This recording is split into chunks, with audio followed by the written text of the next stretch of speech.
I never thought much about family traditions, to be honest. Growing up, they always seemed like mere obligations, something to endure rather than cherish. The annual Thanksgiving gathering was my least favorite. My extended family was massive, and every year, I, a socially anxious introvert, was thrust into a teeming room of relatives with whom I had little in common. The endless noise of laughter and chatter felt suffocating. By the time the day was over, I would be an exhausted shell of myself, grateful for Monday to arrive so I could return to the comforting isolation of my room. But what happened last Thanksgiving changed everything.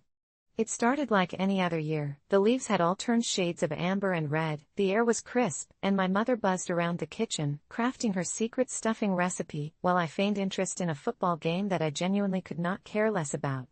I had promised myself that this would be a day like any other, merely a time to sip cider and smile through the small talk. But when the guests began to arrive, I noticed something was off, an unnatural tension hung in the air. It wasn't right. Glances were exchanged, hushed whispers followed by laughter that didn't quite reach anyone's eyes. My grandmother, usually the centerpiece of our gatherings, was unusually quiet, her gaze fixed on her hands as she kneaded dough for her infamous pumpkin pie. Soon enough, the doorbell rang again, and in walked Aunt Carol, her face pallid and drawn. She stood in the entryway for a moment, eyes darting around the room, searching for what, I didn't know. Then she spotted Grandma. "Mom, can we talk? It's about Dad." That was all it took to deflate the room. The laughter died down as the conversation shifted to a more somber tone. I caught snippets of their discussion, the end being mentioned repeatedly, words like hospital and treatment floated through the room, and my heart sank deeper with every syllable. My grandfather, the man I had never seen weak, was evidently fading. My inner turmoil twisted. I had never formed a deep bond with him. I often regretted not getting to know him better, but amongst the chaos of family traditions, he remained a distant figure. I was about to slip away into the recesses of the house when my grandmother's voice broke through the air. "We can't let him go not knowing how much he means to us," she said, her voice trembling and strong. Suddenly, she stood tall, the matriarch of our family, and a plan took form. I watched as the relatives clustered together, whispering intensely, their frowns transformed into determined expressions. I began to listen to their whispers. Apparently, Grandma had decided that we needed to rally around my grandfather, to share with him stories of our best memories, of laughter, family silliness, and love. With shaky breaths and hesitant nods, we agreed. It was time to stop thinking of traditions as mere obligations. We were going to create new memories, ones steeped in love and honor, and as a family, we would do it together. Reluctantly, I found a seat in the middle of the circle they formed in the living room. Each family member took turns, sharing warm anecdotes about Grandpa, how he could fall asleep at the dinner table and snort loudly, how he would scare away kids from the neighborhood during Halloween because of his over-the-top costumes, the joy in his eyes at Sunday get-togethers by the golf course. Stories tumbled out like a waterfall, cleansing the somberness of the day and bringing forth joyous laughter. Yet, with every nostalgic tale, I felt an increasing heaviness in my chest, a need to contribute, to be a part of this moment we were creating together. But what could I say when I had spent so many years on the fringes? And then, something shifted in me. I thought of the many car rides to my grandfather's house, my childhood wonder at his lawn filled with flamingos, and each calm evening spent listening to him recount stories from his youth. Slowly, almost as if guided by some unseen force, I found my voice. I shared the time he took me fishing, his patience endless even as I exclaimed, "I caught a fish," when it turned out to be a shoe. The laughter that erupted felt electric, and as I spoke, I saw my grandfather's eyes flicker to life as if awakening from a long slumber. After I shared, I could tell it resonated. My cousin chimed in next, and soon the room erupted into a veritable cacophony of love. The warmth enveloped us, and time seemed to dissipate. Hours passed in beautifully chaotic harmony, stories spilling forth like a torrent. We shared our vulnerabilities, our hopes, and cherished memories each of us had about Grandpa that we had failed to voice for so long. In those moments, I realized that this spontaneous gathering, born of a painful necessity, was its own tradition, born from love and respect and the unyielding bond of family. As the evening drew to a close, my grandfather, who had barely been speaking, suddenly cleared his throat. He looked around at all of us, lined up like dominoes, and smiled, one of those deep, heart-touching smiles. "I never realized how much I meant to all of you. Thank you for reminding me tonight. You are my greatest legacy." As he spoke those words, a thick presence hovered in the air, a profound sense of understanding dawning upon me. I had spent my life running from familial interactions, but in that moment, I found a home within them. Family was never a burden, it was a safety net, a reminder of who we are when we're lost. It was the stories we tell, the laughter we share, and sometimes the tears we cry together. In the days that followed, my grandfather's health began to stabilize, and it felt as though we had unwittingly breathed life back into him through our stories. I learned that family traditions might evolve, but the core of what they represent, the connection between souls, the sharing of memories, and the act of loving each other, remained timeless. I left that Thanksgiving with a gratitude I had never before experienced. Everyone could witness the renewed bond we had cultivated, but what truly mattered was how I had finally learned to cherish those moments and embrace my family. This experience, born of uncertainty and purpose, reshaped who I was and how I viewed family traditions. They were no longer obligations. They were the threads that held the fabric of our lives together, unique and intricate, always weaving love into our shared narratives. So now, every Thanksgiving following that day, we gather, not just to feast on turkey and pie, but to share stories. And I never miss a chance to add mine. How I turned a bad day into a great one, my journey. How I turned a bad day into a great one, my journey started with a morning that couldn't have gone worse if I'd tried. It was as though every little thing conspired to ruin my day before it even began.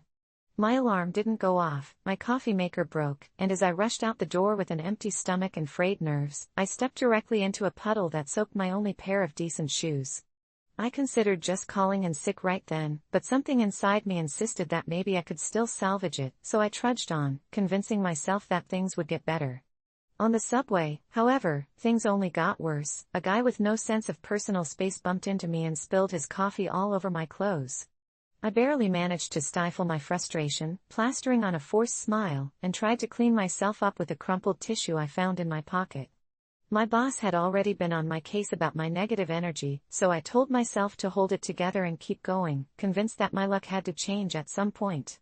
But as I arrived at work, I realized I'd forgotten an important presentation file, left sitting on my desk at home. I felt the dread sink in, knowing my boss would use this as yet another reason to reprimand me, and I braced myself for what was sure to be a disastrous day. In a moment of desperation, I decided to take a quick walk to clear my head, hoping that maybe a change of scenery would help. As I walked down a quiet alleyway, something caught my eye, a small, faded sign that I'd never noticed before, pointing toward a door with the words "Fortunes and Fresh Starts" painted in peeling letters above it. Normally, I'd never even think about going into a place like that, but something about the day had worn down my usual skepticism, and I felt this strange pull, an urge to just walk in and see if maybe, just maybe, there was something there that could help me turn things around. Inside, the shop was dimly lit and filled with the scent of old books and incense, the walls lined with shelves of odd trinkets, crystals, and dusty bottles. A woman with piercing green eyes sat behind the counter, looking up at me with a knowing smile as though she'd been expecting me. "Bad day?" she asked, her voice soft yet oddly compelling, and I found myself nodding before I could stop myself. She motioned for me to sit, and before I knew it, she was spreading out a set of tarot cards, her eyes narrowing as she studied them intently. "You've got a lot of negative energy surrounding you," she murmured, flipping over one card after another, and the more she spoke, the more I felt this strange tingling sensation, like something deep inside me was shifting. When she finished, she looked at me with a seriousness that sent chills down my spine. "Today, you have the chance to turn everything around, but it won't be easy," she said, handing me a small glass vial filled with a murky liquid. "Drink this at the end of the day, and everything you need to know will be revealed." I almost laughed, ready to brush her off as some kind of scam artist, but something in her eyes kept me from walking away. I took the vial, thanking her awkwardly, and headed back to work, trying to shake off the bizarre encounter. The rest of the day was just as terrible as I'd expected. My boss scolded me in front of everyone for the missing file, my coworkers avoided me, and by lunchtime, I was ready to break down. But every time I thought about leaving, I felt the weight of that vial in my pocket, a strange reminder that I had one last option, no matter how ridiculous it seemed. As the day finally ended, I found myself alone in the office, the fluorescent lights buzzing overhead as I sat at my desk, staring at the vial. I felt stupid, part of me convinced it was nothing but colored water, yet another part of me felt that tingling again, stronger than ever. Without letting myself think too much, I uncorked it and took a sip, expecting some terrible taste, but to my surprise, it was almost sweet, like honey with a hint of something herbal. Almost instantly, I felt a rush of warmth spread through me, a strange sensation that was both comforting and exhilarating. And then, as I sat there, I began to notice something odd. Everything around me seemed sharper, more vivid, as though a veil had been lifted.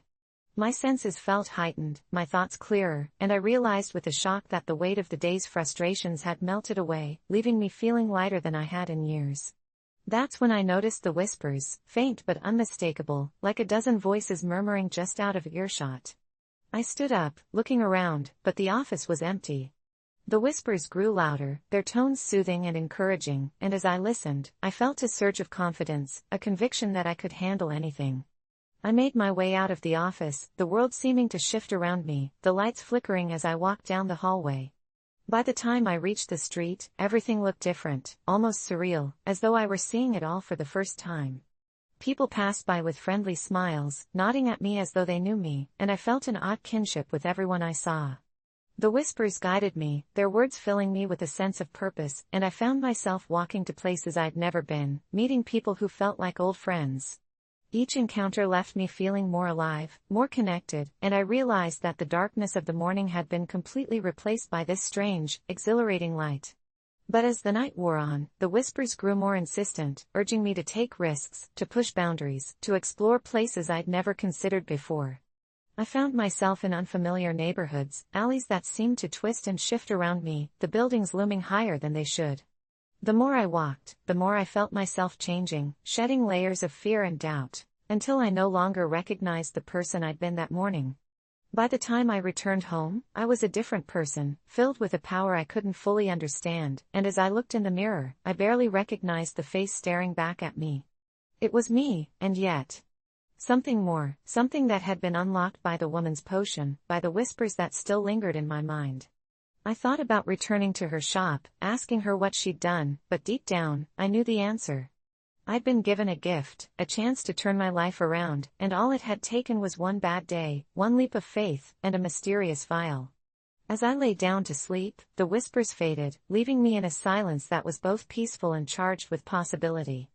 And though I knew I'd never be the same, I welcomed the change, ready to face whatever the next day would bring. I bought a used car, a dusty old sedan that had seen better days, but it was a steal, a cherry red classic with character, and the minute I turned the key in the ignition, I felt a thrill run down my spine. Maybe I was romanticizing it a bit, after all, I was on a tight budget, but there was something about the way it hummed a life that felt like the beginning of an adventure, so I drove it home, the stench of worn leather and spilled coffee wafting through the cracked windows, and that's when the GPS came to my attention. I had barely explored the different features before it pinged to life, an inane mechanical voice buzzing through the speaker, proceed to the highlighted route, and I brushed it off as a quirky residual feature from the previous owner, but when I glanced at the screen to input my address, I noticed a saved location, ominously labeled home. Curiosity pricked at me, and I hesitated before I selected it, thinking it would lead me to some forgotten spot that the previous owner was too busy to clear out, but the route it displayed took me in the opposite direction of my house, straight into a neighborhood I didn't recognize. I told myself to ignore it, but it gnawed at me. Who came here and why, and more importantly, why did I feel a shiver of dread crawl up my spine as I turned onto that ominous road? I became obsessed, almost entranced, and before I knew it, I was driving towards that destination as if under a spell, eerie clouds gathering overhead as the late afternoon sun dipped away, and with every passing block, the houses grew more dilapidated, their paint peeling like forgotten dreams, the air heavy with the scent of decay, and it was cruelly quiet, not even the chirp of a distant bird to shatter the oppressive silence that loomed. As the GPS blurted out the upcoming turn, I felt a fleeting doubt, should I really go through with this? But the thought of turning back seemed far worse, and I pressed on, driven by some uncontrollable desire to know what lay at the end of this journey. My heart thumped in rhythm with the sound of my tires meeting cracked pavement, the bright screen guiding me deeper into the unknown, finally directing me to a small, abandoned house at the end of a tree-choked lane. The GPS chirped, "You have arrived," but my pulse quickened, and I turned off the engine, staring at the crumbling structure bathed in the dying light. Creeping out of my car, I was drawn closer, an almost magnetic pull surging through me as I approached the front door, a door that swung open as if welcoming me, revealing a darkness painted thick across the interior. I could almost hear my mom's voice echoing in my head, warning me against strange places, but still, I stepped inside. The door creaked behind me, slamming shut with a finality that clawed at my throat, and then, it hit me, there were items strewn about, old newspapers gathering dust, and a single, flickering bulb above casting an eerie glow over a relic of a forgotten life. In the far corner,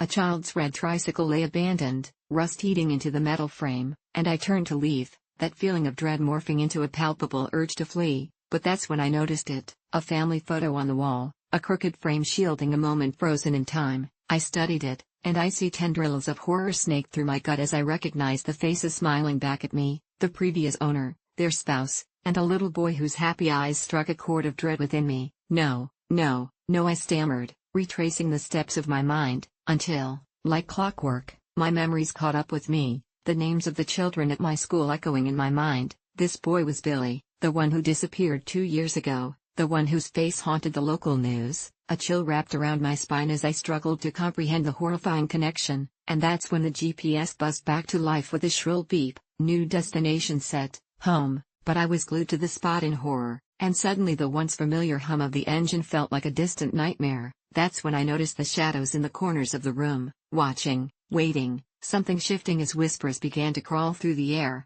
Beyond a doorway that led to a darkened cellar beneath the house, my heart galloped now, and I was prepared to bolt out of there when I heard the soft giggle of a child, pure innocent laughter that sent a jolt through my very soul, and it echoed from beneath the floorboards. Instincts screamed at me to flee, but my feet betrayed me, drawing me towards that sound. With trembling hands grabbing at the basement door handle, I forced it open, revealing a staircase spiraling into the darkness below. Each step down felt like a leap into another dimension. And as I reached the bottom, my breath caught. There, huddled in the dark, was a small figure. It was him, Billy, frozen in time, staring wide-eyed, his little face smeared with dirt as he whispered, "They keep asking me to play. Will you play with us?"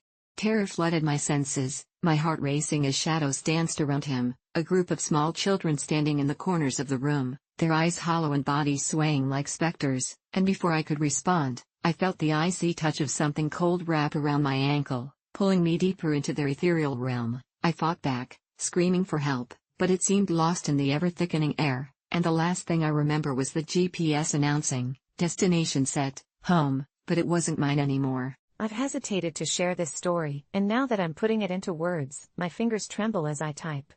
I work as a night shift manager in an old factory that produces a variety of parts for automotive manufacturers, and let me tell you, after dark, this place is haunted, not by ghosts but by something far worse. It started about a month ago. We had a new hire, a guy named Derek. At first, he seemed harmless, a little quiet, maybe even a bit withdrawn, but that didn't raise any red flags at first. What caught my attention was the way he worked. Day in and day out, he would stay focused on the assembly line, not bothering to socialize, not even looking up when I walked by. The rest of the crew would clock out, swap stories, or joke around, but Derek was like a phantom, a shadow wandering through the factory floor, and as days turned into weeks, I noticed things about him that made me uncomfortable. The lights in the factory are dim after hours, flickering occasionally, but every night I'd find Derek pulled away from his station, staring blankly at the darkened corner of the room, as if he were waiting for something. I remember vividly one evening, I approached him because he hadn't moved for what felt like ages, and as I got closer, I noticed a thin layer of sweat on his brow. "Hey, you all right?" I asked, trying to gauge where his mind was. He turned to me, and his eyes were wide, almost feverish, like he was half awake from a nightmare. "Did you hear that?" he asked in a whisper, glancing toward the shadows. "Hear what?" I replied. He shook his head and went back to his work. I shrugged it off, thinking it was typical night shift fatigue. However, things didn't get better. The factory started to feel different. People were on edge, whispering rumors that something lurked in the darkness. I dismissed it as mere superstition until I noticed more peculiar behaviors. One night in particular, during our typical shift review, a couple of employees mentioned the strange noises, rattling, whispers that seemed to echo from the walls, but those were just the shadows playing tricks, I thought. Or maybe Derek was just getting under everyone's skin. I tried to ignore it, but then it escalated. A week later, some machinery malfunctioned. It was a huge deal. In our line of work, machinery mishaps, especially during night shifts, can lead to severe accidents. I was called immediately to the scene, and you won't believe what I saw. When I arrived, the lights were flickering aggressively, and Derek stood alone, somehow managing to look both terrified and entranced.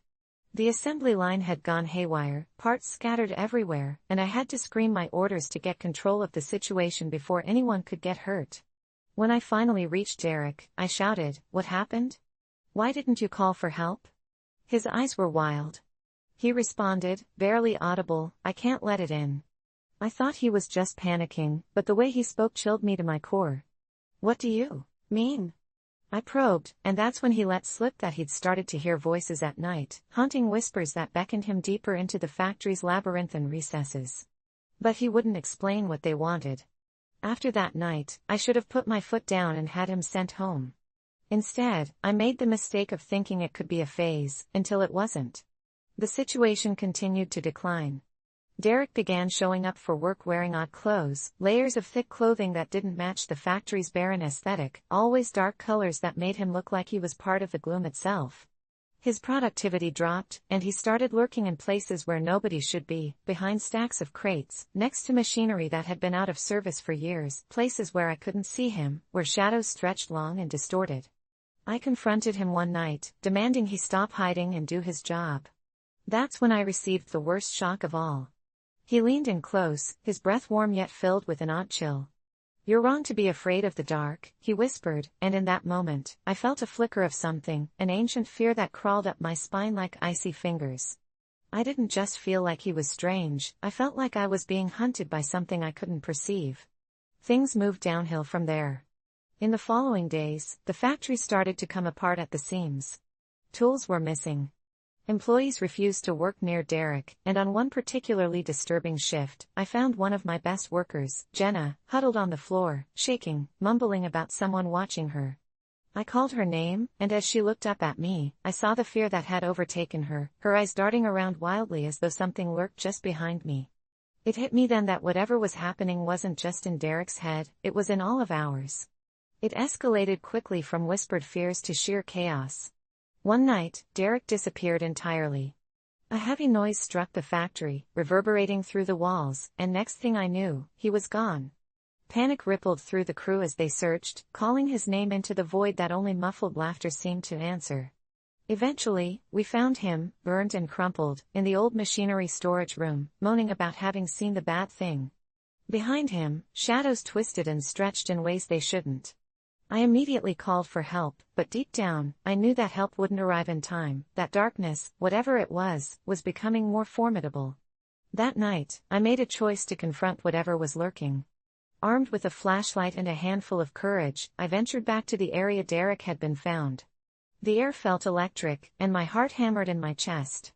I turned the corner, and the light flickered wildly around the room, revealing scraps of machinery and an endless wall of darkness. It seemed to pulse like it was alive, and as I stood there, a voice, smooth and dripping with malice, whispered my name. I froze, paralyzed with fear. "Join us," it said, its tone effervescent, almost seductive. I stumbled back, and the flashlight flickered before going out completely. I flailed, trying to reignite my courage, when I suddenly heard whispers around me, a cacophony of hushed voices echoing through the void, chanting my name. I fled, knocking over a stack of metal scraps as I scrambled to get away, my heart racing, desperately searching for the exit. As I burst out into the main area, I realized the factory was no longer the same, it seemed more alive, almost sentient. Was it the aftermath of Derek's lingering presence or something immeasurably darker? I couldn't tell. The next morning, I reported everything that happened, but nobody believed me. They thought I was suffering burnout, just another casualty of a troubling night shift. But I dealt with a difficult situation at work, and I had to implement my strategy of survival. I quit the job. Every night since then, I dream about that factory, and I think of Derek, and sometimes I hear my name whispered among the shadows. When I lay in bed, I can almost convince myself that I'm safe, but deep down, I know they're still out there, waiting, watching, and who knows how many others will find themselves trapped in their own nightmares. So, if you ever find yourself in a factory that feels a tad too dark, remember my story and don't look too closely into the shadows. You just might discover something looking right back at you. I never really understood gratitude until it became a necessity for my survival. It all started when I moved to a small town in the middle of nowhere, far from the bustling city life I was used to. The air was crisper, the nights were darker, and the people were peculiar, to say the least. I didn't have a job lined up, I was just trying to escape the drudgery of my old life, thinking a change of scenery would heal my restless soul. Little did I know I'd find myself entangled in a nightmare that would ultimately teach me the value of gratitude and the power of perspective. My first few weeks went by in a blur, filled with long walks through the forest and attempting to set up my little cottage. It felt peaceful at first, but as days wore on, I began to notice strange occurrences around me. Things would go missing, my favorite mug, my keys, a book I had been reading, only to show up later in odd places like under the bed or in the refrigerator. When I spoke to the neighbors about it, they simply nodded with knowing smiles and said, "You'll get used to it." Used to what? I asked silently. I brushed it off as my imagination playing tricks on me, a byproduct of too much silence and too little human interaction. But then one night, while trying to prepare for bed, I heard whispers coming from outside my window. It sounded like laughter mixed with soft humming, and it sent chills down my spine. I pulled the curtains tight, convincing myself it was the wind or some nocturnal animal. Yet, the strings of uneasy tension in my gut unraveled that night when I closed my eyes. Sleep clutched at my thoughts, but then a dream took me to a familiar place. I was wandering through a dark forest, disoriented and afraid, the whispers echoing around me. They grew louder, pleading, begging. I remember one figure stepping into the moonlight, an older woman with wild hair and deep-set eyes that glimmered with mischief. She smiled, but it was empty, void of any warmth. "You're not grateful," she whispered, her breath ghosting over my skin like a chill. I jolted awake, my heart racing, the room cloaked in darkness. That was when I understood that I couldn't keep living in ungrateful silence.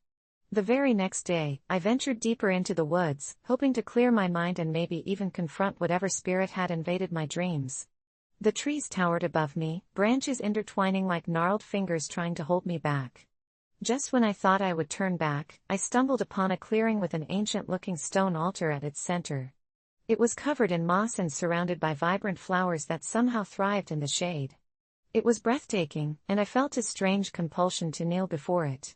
As I knelt, I summoned all my worries, my fears, and my anger. But from these dark places, gratitude began to blossom. I thought of the coffee I sipped every morning, the warmth of my lined sweater against the chill, the beauty of the forest around me.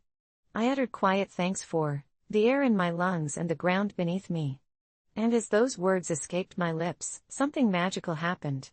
The wind picked up, swirling around me, rustling the leaves and lifting the flowers from their slumber. The whispered laughter returned, now sounding jubilant and harmonious, no longer a source of anxiety, but a celebration of life. I didn't look behind me, but I could feel them, those who had been watching, waiting for me to learn. Day after day, I returned to that sacred clearing. I cultivated gratitude through ritual, each acknowledgement like a seed planted in rich soil. With each visit, the spirits grew closer, their forms shifting in the corners of my vision, always just out of reach.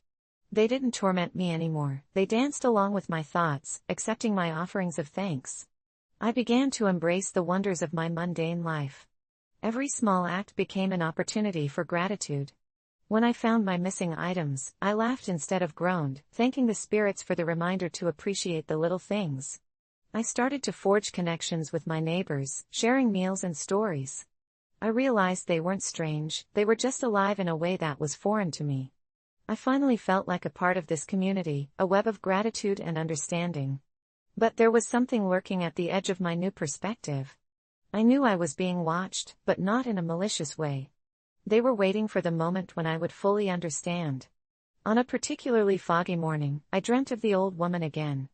She stood before me, no longer a sinister figure but a wise sage dressed in flowing robes made of winds and shadows.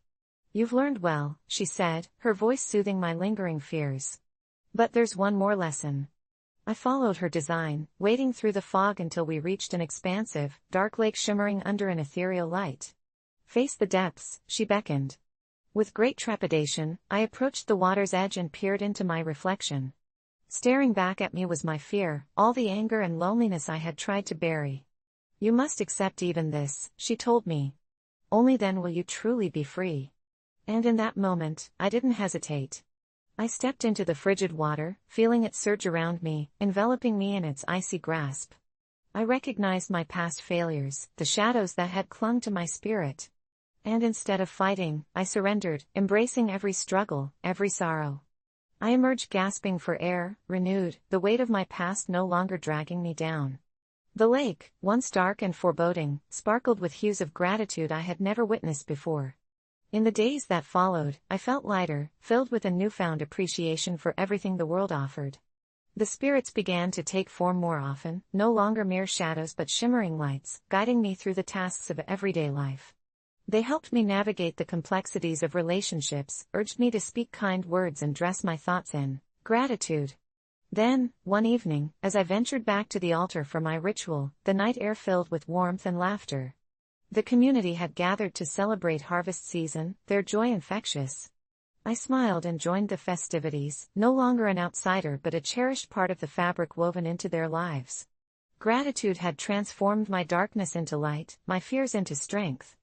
And as the stars twinkled above, I felt the spirits dancing among us, celebrating my journey in ways I could have never imagined.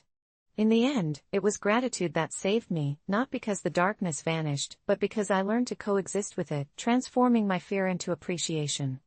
And every day since then, I find something to be thankful for, knowing that the cadence of life sways in rhythm with the whispers of invisible friends guiding me through the intricate dance of existence. I still walk through the woods, where laughter and whispers weave a tapestry of understanding, gratitude forever etched into my heart, my new normal holding an eerie yet beautiful semblance of what I once feared. When I faced my biggest insecurity and overcame it, I didn't expect it would be such a life-altering experience. It started with an ordinary day, a Friday more specifically, where I was drowning in a sea of anxiety because of a college presentation. You see, I had always struggled with public speaking. The thought of standing in front of my classmates sent chills through my spine, my palms would sweat, and my mind would go blank.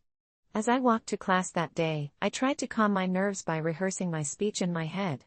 It was a crucial assignment, and failing was not an option. If I could just deliver this one presentation, I thought, then maybe I'd garner the respect from my peers that I desperately sought. I entered the classroom, and everyone was already seated, chattering amongst themselves. I took my place at the front, feeling the weight of their gazes. My heart raced, and I could feel beads of sweat forming behind my neck. Just as I was about to speak, a loud commotion erupted at the back of the room. I turned my head, trying to see what was happening when the classroom door flew open. In strode a figure shrouded in shadow. I could barely make out their features. It was someone in a jacket, face covered with a hoodie, and they were flanked by two others. Gripped by fear, my mind raced with thoughts. Why were they here? What did they want? My presentation was forgotten in that moment, my nervousness eclipsed by sheer terror. The person in front held their hands up and shouted for us to remain calm. It felt paradoxical, like bad horror movie cliches come to life. The sanctuary that was my classroom had turned into a prison. In that instant, my mind began spiraling, diving into the deep end of every fear plus all the insecurities I'd ever harbored about myself. The intruder began speaking, revealing their intentions. They wanted a social experiment, they claimed, an exploration of fear and how far it could push people, a twisted idea that involved us sharing our deepest insecurities. There were murmurs among the students, a mix of curiosity and disbelief. It felt surreal, like I was trapped in a nightmare. Then, the most unexpected thing happened. Before I even realized it, I stood up. I don't know what possessed me, maybe it was the adrenaline, or perhaps a reckless desire to confront my own fears. I raised my hand, demanding to speak, drawing everyone's attention. If we're going to share, then I'll go first. The room fell silent, shock etched on every face, including that of our uninvited guest. I felt a mixture of dread and exhilaration as I stepped forward. I started revealing my biggest insecurity, my fear of public speaking. I spoke about the sleepless nights, the sweaty palms, and the horrifying thought of failing in front of everyone. As I continued, something shifted within me, the rawness of my admission opened a floodgate I didn't know existed. I shared my history, the countless moments where I had shied away from opportunities because of my fear.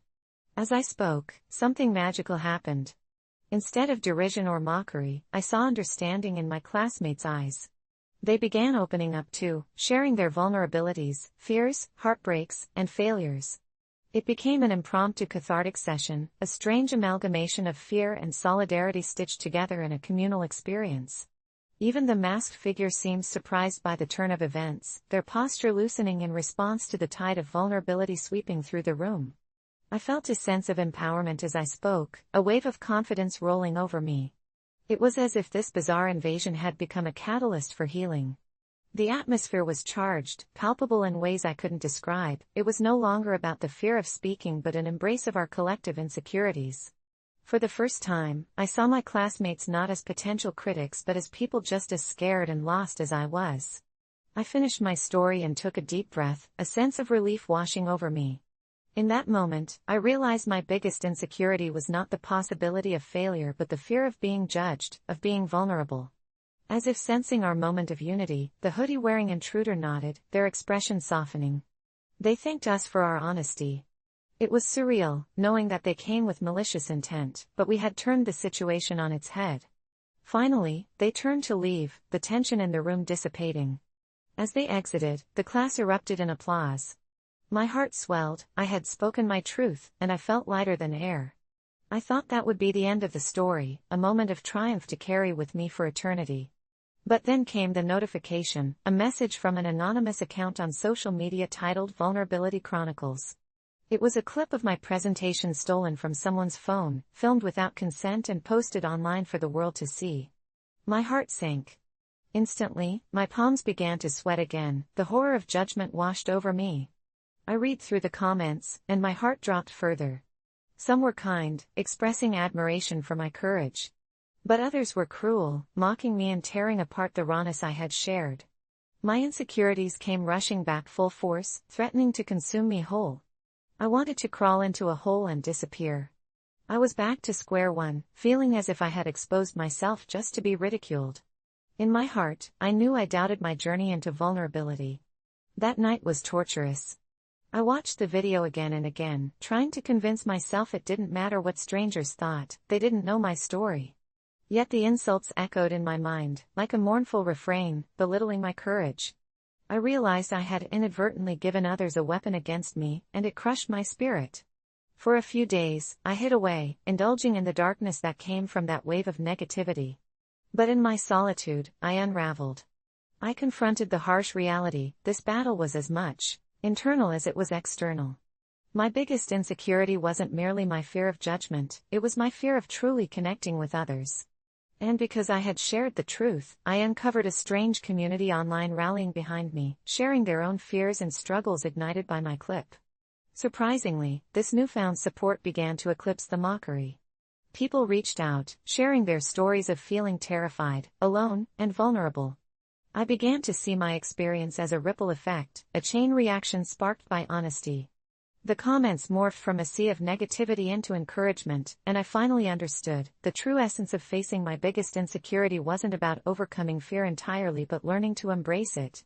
I resurfaced, and with each step forward, every connection I forged through honesty strengthened my journey. I realized vulnerability is a bond, not a weakness. By learning to embrace my fears and expressing them, I found my community. In the end, I did overcome my fear of public speaking. I didn't become perfect, I still stumbled, but now I do so with courage. Remember, facing one's fears opens new doors. So if you feel paralyzed by insecurity, the moment you walk through the fire, you'll find yourself emerging, scarred but more alive than ever, connected in ways you never imagined. I told my story not just for myself, but for those voices still lost in silence. And instead of retreating, I publicly thanked everyone who supported me, embraced my story, and shared their own. Authenticity doesn't just give you strength, it extends a hand to those willing to walk alongside you.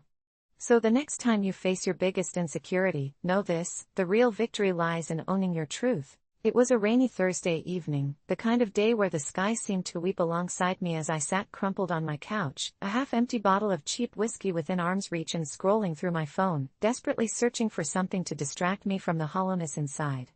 I had reached a point in my life where nothing felt solid. My job at a dead-end retail store was suffocating me, my social life was non-existent, and every dream I had ever harbored felt like it was slipping through my fingers like sand. As I thumbed through photos of friends who had moved on, had families, and were truly living, I felt a familiar pang of jealousy mixed with an overwhelming sense of despair. That's when I came across a post that changed everything. It was a simple image, just a quote that read, "The best time to plant a tree was 20 years ago. The second best time is now." Something about it resonated deep within me, awakening a distant memory of childhood optimism that I'd buried under layers of adult cynicism. The next few hours became a blur of resolve fueled by the last dregs of whiskey in my system. I decided I would change my life. So I made a list, an almost ridiculous list of things I wanted to do: travel to at least 3 countries, learn guitar, reconnect with my estranged brother, go back to school, and, most importantly, confront the growing darkness within me. The following morning I woke up hungover, with my head pounding and the sunlight stabbing through the drawn curtains. As I squinted at my phone, bleary-eyed and filled with regret, I could hardly remember the clarity I'd felt the night before. But my list was still there, staring back at me like a promise I had made to myself. I needed to take the first step, so I grabbed my keys and went out to the only coffee shop I could afford. As I reached the entrance, something unexpected happened. An elderly woman stumbled, and instinctively, I rushed to catch her. Her fall, however, seemed more than just a misstep. She told me she had been having trouble with her balance for some time. I helped her get settled at a table and ordered her a coffee while bringing out my laptop to start a search for guitar lessons. I only wanted to help, but what happened next would haunt me for days to come. The woman struck up a conversation, and as we talked, I found out she had once traveled all over the world, a free spirit who had lived on her terms. The more she shared, the heavier her words weighed on me. Among her myriad stories, she paused and looked me in the eye, asking, "Do you live your life or let life live you?" Just then, a chill raced down my spine. I wanted to laugh off the moment, but something dark inside me remained unsettled. I excused myself to the restroom, splashing cool water on my face. When I returned, I found her gone, her empty cup sitting perfectly on the table as if she had never been there at all. A strange feeling washed over me.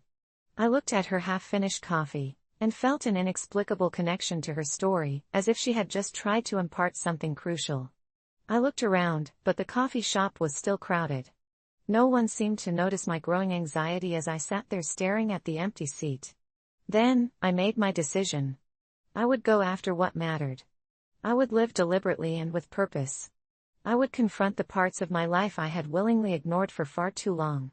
Over the next few weeks, I enrolled in a community college class, started guitar lessons, and reached out to my brother after years of silence. We met for coffee, awkward at first, but our shared memories gradually melted the ice that had grown between us. I began feeling lighter, freer. My life did not change overnight, but every small step felt like climbing a mountain, and I was determined to reach the summit. But just as I began to believe in my newfound direction, the darkness I had pushed down for so long began surfacing again. I found myself consumed by self-doubt, questions draping my spirit like a heavy fog. Was this real? Was I truly capable of change? One evening, as I strummed the guitar in my dimly lit living room, I struck a wrong chord, and the sound shattered my newfound tranquility. I snapped the strings of the instrument in a fit of rage, slumping to the floor with my head in my hands. That's when I felt an overwhelming urge to go back to the coffee shop, to find that woman who had been so pivotal in my life, if she even truly existed. I rushed down the street, fighting the rain and a creeping sense of panic. Upon arriving, I practically lunged for the door, breathless and frantic, scanning the tables for her, but the atmosphere was as unyielding as the downpour outside. Then, as if the shop itself sensed my desperation, I turned around to leave, and there she was, sitting by the window, a soft smile crinkling her wrinkles. My heart raced as I approached her table. She looked up and said softly, "You came quickly. I've been waiting for you." I hardly knew how to respond, my mind swimming with unanswered questions, but instead of overwhelming her with words, I opened my heart, recounting everything I had experienced since our last encounter. I expected a lecture, perhaps a small nod of understanding, but her eyes filled with warmth. She leaned closer, her voice a whisper against the clatter of cups and chatter of patrons. "Life will always throw you off course. But remember, it's not just the pursuit of change that's essential, it's understanding who you want to be. You have everything you need within you to build the life you want. It was as if she could see into the darkest corners of my soul, into a place I hadn't dared to reveal, or perhaps I was just projecting my own hopes onto her sage presence.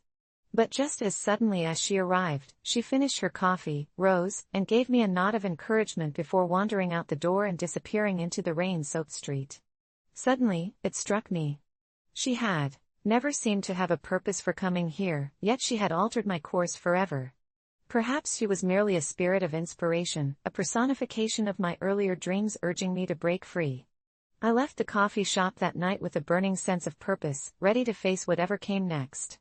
No matter how daunting, I realized that every small change was a step towards something brighter. I would change my life for the better, not just for me, but for everyone who dared to hope, the countless souls who felt lost like I once did. My hands trembled with resolve. I couldn't shake the feeling this was just the beginning, that life would continue revealing wonders to me if I only leaned into it. So here I stand today, sharing this story in hopes of reaching someone like that woman reached me. Whoever you are, at whatever stage of your journey, know this: it's never too late to decide to change your life for the better. And who knows? You may find inspiration where you least expect it. My experience with a scary stranger, what I learned. I didn't expect to have an encounter like that, especially in the middle of a normal, uneventful evening. It started with me just trying to take a walk after work. I was feeling a little stressed, nothing out of the ordinary, just trying to clear my head, get some fresh air. It was a quiet neighborhood, the kind where you don't really expect anything unusual to happen. The houses were all well kept, and the street lamps flickered like they always did, casting long shadows along the sidewalks. Everything was calm, almost too calm. I was halfway through my walk when I noticed him. At first, I thought he was just another person out for a stroll. He was a tall man, wearing a long, dark coat, even though it wasn't particularly cold outside. His face was partially hidden by the collar of the coat, and he seemed to be walking in the same direction as me. I didn't think much of it at first. People walk in the same direction all the time, right? But then I realized something odd. He wasn't just walking at a normal pace like me, he was moving with purpose, staying just far enough behind me that it didn't seem like he was trying to pass, but close enough that I couldn't shake the feeling he was following me. I quickened my pace, hoping to outdistance him, but when I did, so did he. It was subtle at first, almost imperceptible, but the more I tried to walk faster, the more he matched my stride. That's when my anxiety kicked in. I tried to tell myself I was being paranoid, that maybe he was just heading the same way and it was all just coincidence. But the feeling of being watched was overwhelming. My heart started racing, and my hands felt clammy. I glanced over my shoulder just enough to catch a glimpse of his face, and that's when I saw it. He wasn't looking straight ahead like a normal person would, his eyes were locked on me, and he wasn't trying to hide it.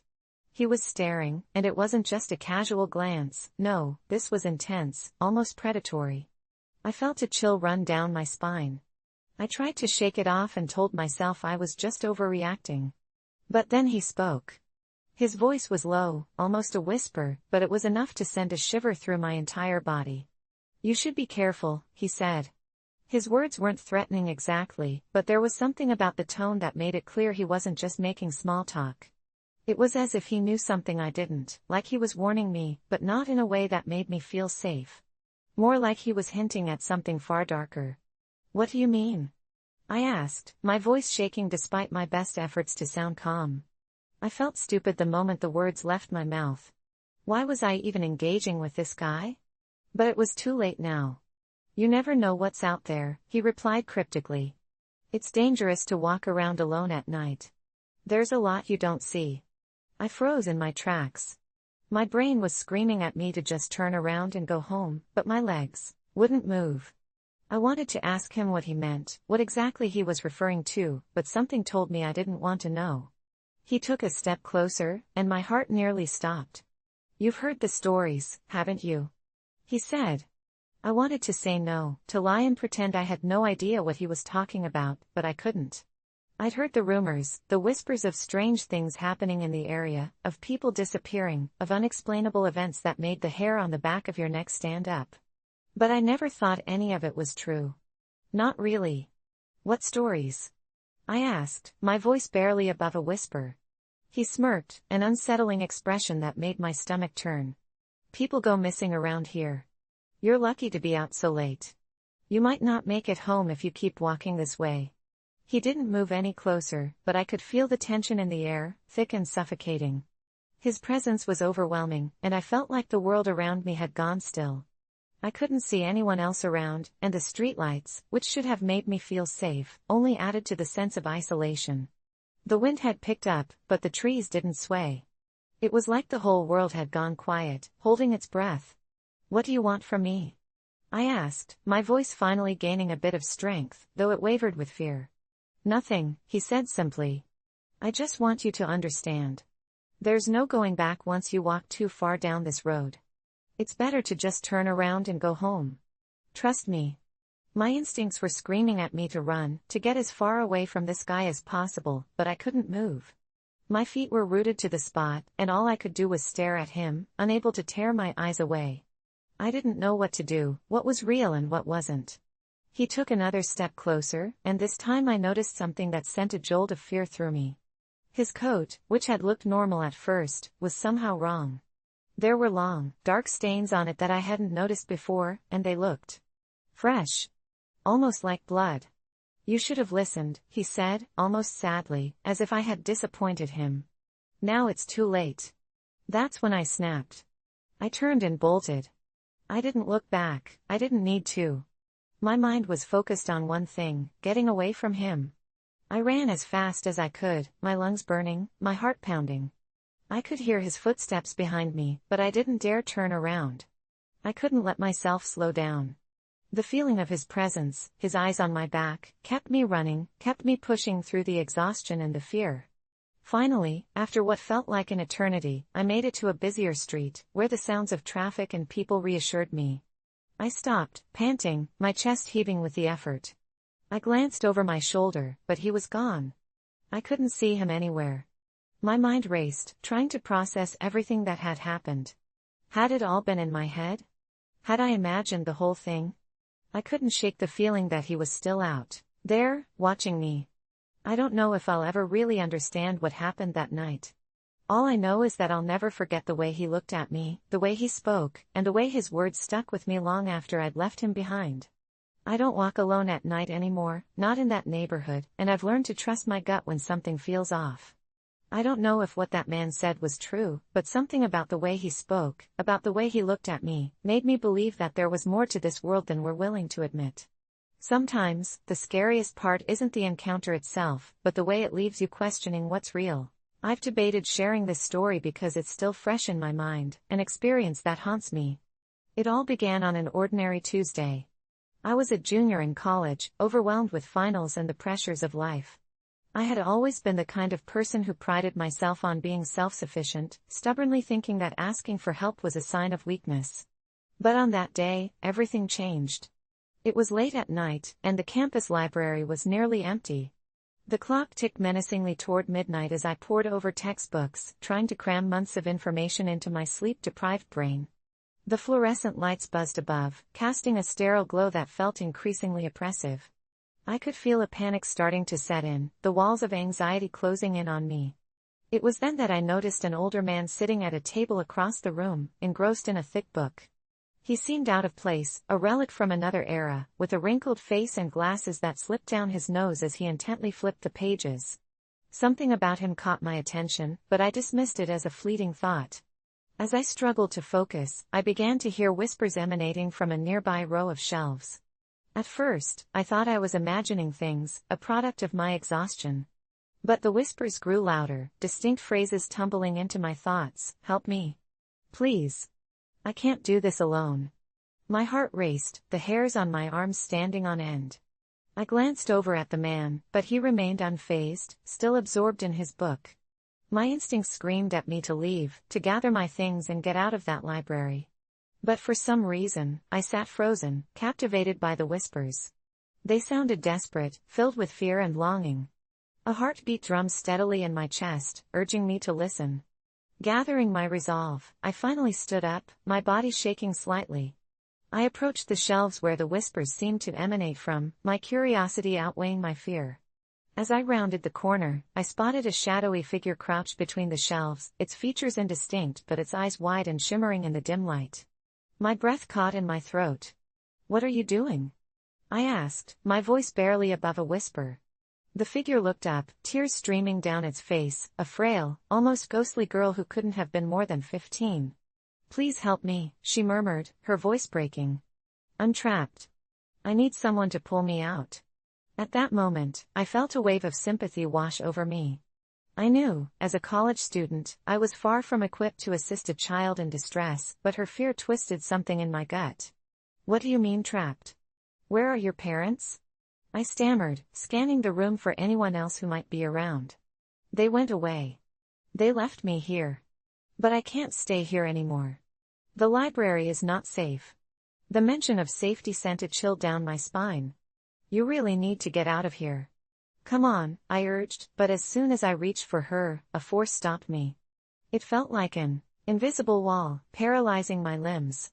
The girl's expression shifted from panic to something predatory. "You don't understand. I can't leave. They're watching. They won't let me go." I stepped back, my mind racing. Was this girl even real? My instincts screamed to run, but there was a part of me that remembered how I'd suffered through anxiety all alone, convinced I didn't need anyone. "Please, just tell me how to help you." The air thickened around us, my heart hammering despite every rational thought trying to escape. And then the smile gracing her face twisted into something malign. "Help? Is that really what you want?" My mouth went dry. I just want to help you." It felt absurd to utter those words to a being I barely recognized. But it was as if those words unlocked a doorway. The shelves quaked around me, and suddenly, I was drowning in darkness, swallowed whole by the very library I thought was safe. I don't know how much time passed. When I came to, I was lying on the library floor, the distant sound of sirens ringing in my ears. The older man was now standing over me, concern etched across his weathered face. I blinked rapidly, trying to make sense of the disorienting noise. "Are you all right?" he asked, extending a shaky hand to help me up. I grasped it, my body shaking. I saw someone, a girl. She said she was trapped." The man's frown deepened. "You must have fallen asleep. There's no one else here." I looked around frantically. No, she was real, she was right here. I pointed at the shelves, my heart racing as I searched for evidence. But everything was still and silent, as if a curtain had dropped over the scene. "I don't think so, kid. This library has a history, it swallowed many who sought refuge within these walls." My skin prickled at the weight of his words. "What do you mean?" I whispered, suddenly feeling a terrible weight press on my chest. "Students have gone missing for years. Some say they were lured by voices pretending to be help, but they were just tricks of the mind, remnants of anxiety or loneliness." I shook my head, his words hitting too close to home. No, this isn't just in my head. I can't be alone." The older man's expression softened, as if he could see my torment. "That's the thing, son. You're not meant to go through this alone. When you feel the urge to retreat, to hide, that's the moment you need to reach out. Ask for help. This place thrives on isolation." The realization hit me like a freight train. If I had tried to ask for help earlier, perhaps I would have avoided this encounter, or maybe it would have never happened at all. As if to emphasize his words, a cold breeze swept through the library, and for a split second, I thought I saw the girl's shadow flit away, her whisper echoing faintly, "Help me." Then it was gone, and the library felt more hollow than ever. I never returned to that library, and I reached out to friends, becoming uncharacteristically vulnerable, admitting that I needed help. Over time, I learned that asking might feel terrifying, but it was the only way I would remain whole. If you're reading this, don't make the same mistake I did. Reach out before it's too late. Because sometimes, the help you deny yourself can lead you to the darkest corners you never wanted to explore. Just promise me, ask for help before it's too late. I've always had a complicated relationship with dancing. As a kid, I loved to move to music, spinning and twirling in my living room until my mom's laughter echoed off the walls, telling me I was a natural. Those carefree days ended abruptly when I entered middle school. The moment I walked into a crowded gym filled with the whirls of bodies and heavy bass lines, I felt something shift inside me, a bone-deep anxiety. I worried about every clumsy step and awkward movement. Watching my classmates glide effortlessly across the floor left me rooted in fear, paralyzed by embarrassment. By the time high school rolled around, I had successfully turned myself into the wallflower. At parties, I would hang back, sipping soda, pretending to be engrossed in text messages while my friends danced freely, unaware of the heavy weight I carried. One night, however, everything changed. It was my senior prom. The gym was transformed into a shimmering paradise, balloons floated ceiling high, and twinkling lights cast a golden glow on all the laughter and excitement. I could feel the music vibrating through the soles of my shoes, calling me, challenging me to join the celebration. But the fear crept in, thick and suffocating. I stood by the punch bowl, my heart racing, watching my friends dance with abandon. That's when I noticed her, Jess, my childhood best friend. Jess, who had always been my supporter, dancing alongside me through the bravest and silliest moments, was in the center of the floor, surrounded by a crowd. She was glowing, radiant, completely absorbing the joy around her. All of a sudden, the music shifted into a slow song. As she turned to look for me, I could see in her eyes that she wanted to dance. Her invitation was clear. But then I froze, gripped by familiar panic, caught in a moment I felt helpless to escape. I'm not sure how long I stood there, battling my own internal demons, but out of the corner of my eye, I noticed an old, dusty luminescent disco ball spinning above us. It emitted soft, scattered reflections across the room, little points of light dancing around the dim corners like tiny spirits, leaving wake trails of shimmering hope. I realized then what I had to do. Without a second thought, I dropped my soda and pushed through the crowd toward Jess. My heart raced as each step brought me closer to her. I focused on the disco ball, the points of light growing larger as I moved, and my fear began to dissolve with every flicker I passed. When I reached her, all I could see was her smile. I didn't think, I just moved, sweeping her into a clumsy spin. Laughter erupted around us as we started to dance, and for the first time in years, I felt alive. I wasn't thinking about how I looked, all that mattered was the rhythm that pulsed through me. I began to twirl, creating waves of laughter with the spins, momentarily turning my embarrassment into joy. The lights bounced off our bodies, and I could feel the disco ball above amplifying my courage. Dancing like nobody was watching was the most liberating feeling I had ever experienced. Time seemed to slip away as we moved to the beat, losing ourselves in that magical moment. But then, something strange happened. The lights flickered violently, and the music began to warp, taking on an eerie distortion. The laughter morphed into a haunting sound, resonating through the gym like a signal from another realm. Jess's smile faded, and her expression turned solemn, almost fearful. Panic seared through me again, but I pushed it down, feeling the weight of everyone's eyes upon us as I grasped her hand tighter. "Come on, let's dance," I urged her, fighting against the sinking feeling in my stomach. But Jess shook her head, her gaze darting toward the doors, which had suddenly slammed shut as if sealed by some unseen force.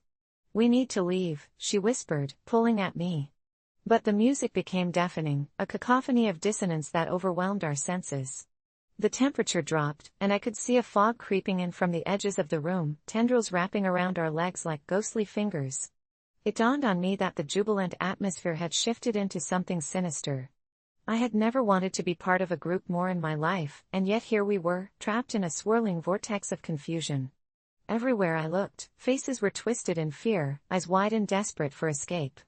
The crowd that had once danced with joy became enraptured by the shadows creeping into the light. "We need to go," I shouted amidst the chaos, but my words barely cut through the thickening haze. Jess pulled me toward the exit, but as we reached for the door, an unseen force slammed us back. We stumbled, landing at the center of the room. The laughter turned into a chilling chorus, an echo of twisted mockery that sent chills down my spine.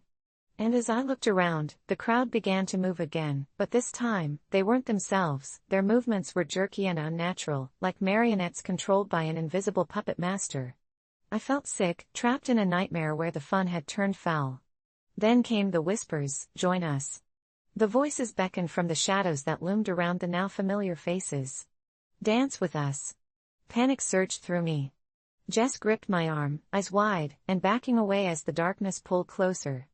Instinct kicked in, and I tore away from her grasp, stepping forward, overwhelmed with a stupid notion to prove to myself that I could dance, that I could handle this strange new reality. I began to sway and wiggle, fueled by adrenaline more than anything else, and somehow it seemed to draw the eyes of the twisted figures around me. Slowly, I felt the power of the rhythm wrap around my limbs, a dark, unnatural beat, and I used it. If this was an eerie reflection of those moments spent dancing like no one was watching, I could manipulate it, channel it into something less sinister. I danced with fervor, and the response was immediate. The shadows recoiled, intrigued, and the prying whispers slightly faded. The people surrounding me shifted, and before I knew it, I was spinning like a hurricane amidst their chaos. I focused on the echoes of joy that came before the shadows, forcing my heart to rise above fear, and suddenly it worked. One by one, the faces of my friends joined mine, our movements synchronized, a beacon of light in the dark. We danced and danced, until the fog began to recede, the dissonance warping into that sweet melodic song that had led me to just mere moments ago. The gym unfurled into the shimmering paradise it had been earlier, our laughter filling the air as we reclaimed the space. As the last tendrils of darkness faded away, we stood, breathless and restored, the disco ball reflecting our triumph back at us in 1,000 tiny points of light. I looked around at my friends, the palpable relief washing over our collective hearts, and just literally shouted, "We did it! We danced when it mattered." And from that moment forward, I realized something crucial. Dancing, truly dancing like no one was watching, was more than just a joyful expression of movement. It became a shield against the shadows that lurk around us, waiting for us to abandon our joy.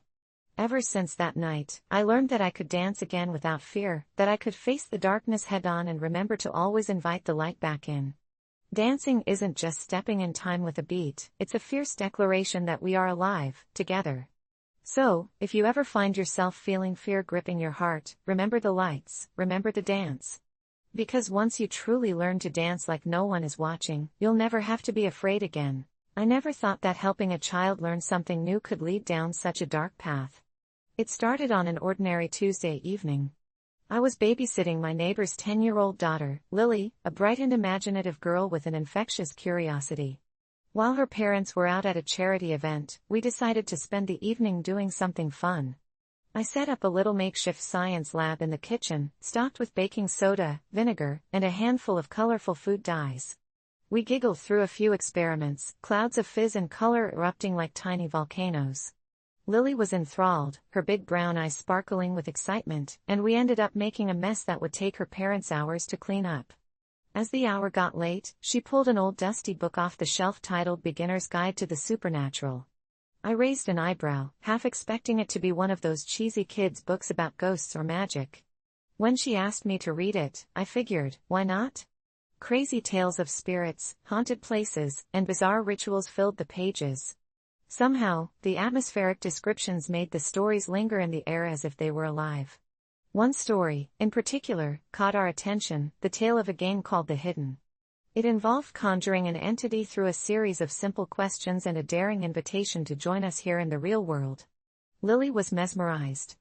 I brushed it off at first, teasing her about believing in imaginary creatures, but then she powered through, her enthusiasm infectious. My initial hesitations melted away, and before I knew it, I found myself agreeing. We needed a quiet space, a bathroom, away from the prying eyes of the night. Armed with a flashlight and shaky hands, the two of us squeezed into the cramped space, the door locked behind us.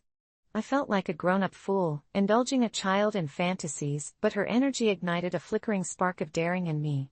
I recalled a few spooky campfire stories from my own childhood and began to chant the rhyme that was strangely laid out in that tattered book.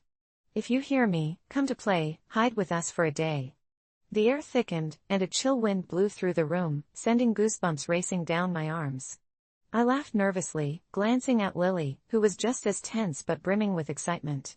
We repeated the phrases, laughing at our nerves until the laughter faded.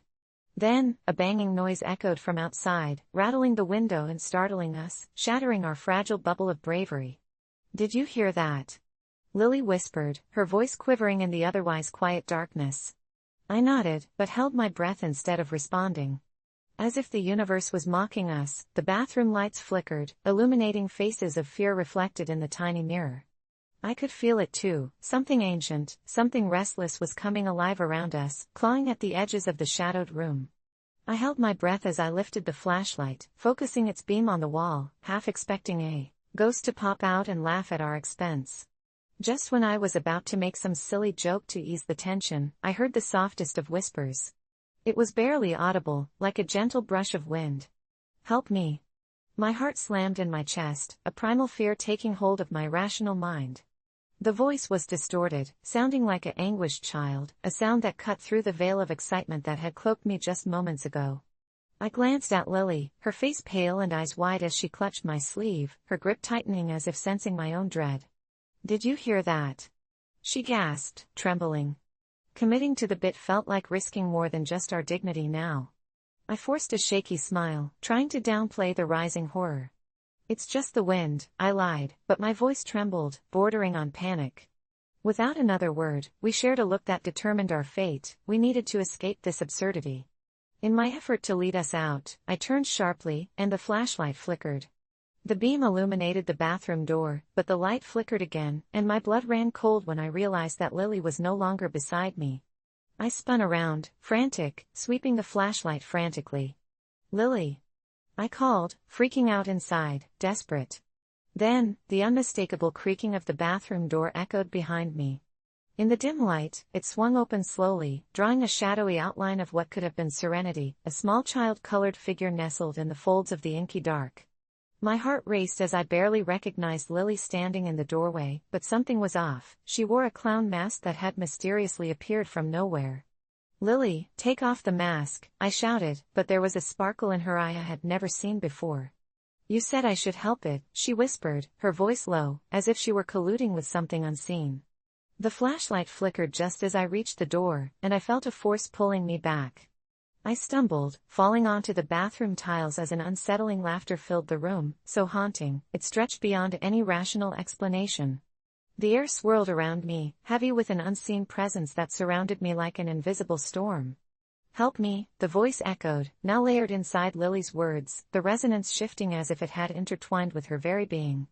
She stepped forward, and my heart raced as I realized her grip on reality was slipping. "Lily, come back," I shouted, scrambling against the floor. Just as suddenly as the darkness had enveloped us, the bathroom lights burst back on, illuminating the room in an icy fluorescent glare. As the shadows shrank and scattered, I lunged forward, forcing her mask to the ground, but the child I once knew was gone, replaced by a hollow gaze devoid of innocence. "She wants to play," she repeated, her voice strangely melodic. Panic twisted my stomach into knots as I grabbed her arm, desperately shaking her back to reality. "This isn't a game. Come back." But she just laughed, that childlike giggle, echoing off the walls, a sound that now felt more sinister than innocent. Sorrow pierced through me as utter hopelessness surged. Before I could process it all, the house shifted, the walls creaked and groaned, closing in around us. I fumbled at the door, but it slammed shut in my face. Was this some punishment for indulging a child's whimsy? "Help me," she whispered again, her eyes flickering with a blend of fear and admiration. I felt like I was losing her, slippage of time churning darker. Just as I feared that this could all spiral into something irreversible, a sense of clarity surged through me. I had to act fast, whatever this was, I couldn't let it take her. "If you want to play," I shouted, pulling everything inside me, "then let her go. This is a game, remember? Let her win." The laughter faded for a moment, replaced with an eerie silence that hung in the air like a heavy fog. Lily blinked, momentarily shaken. "What?" I grabbed her shoulders, focusing every ounce of my will onto her. "You're stronger than this, Lily. Remember the experiments? Together we can control it." Her eyes flickered again, holding on to a glimmer of recognition. Just as the room shifted around us, shadows lurked menacingly, waiting for a response. The laughter resumed, but this time it felt fainter. "We can banish whatever this is," I yelled, picking up the mask and tossing it aside, the weight of darkness pressing down on us. "You have to fight. Fight back." For a heartbeat, the world around us stilled. Time twisted as if reality itself didn't know what to do next. Then, out of nowhere, a rush of cold air exploded through the space like a tsunami, and every door flung open. The laughter rose to a deafening crescendo, drowning me in vertigo. A shadow danced at the edge of my eyes, but in that heartbeat, I realized, laughter turned to screams. And in that blink, I found myself alone in the bathroom, a hollow void suddenly occupying the space where Lily once stood. My heart pounded violently in my chest, but I knew, somewhere deep down, that helping her was the only way to win this game. As the echoes of help me faded, forever lost in the chaotic whirlwind of uncertainty, I resolved to fight, to reclaim what had been taken. Because I refused to let this supernatural force steal her away without a struggle. Whatever had happened, whatever had taken over Lily, I was not finished. This was only the beginning, and by the end of this, I would make sure that child would learn something new, what it truly meant to fight back against the darkness. Every time I drive past the old cemetery on Pine Hill Road, a haunting melody fills my car, echoing through the empty silence in a way that makes the hairs on the back of my neck stand up. It happened the first time on an overcast afternoon, the kind where the sun seemed to disappear behind dark clouds, leaving an eerie shadow in its wake.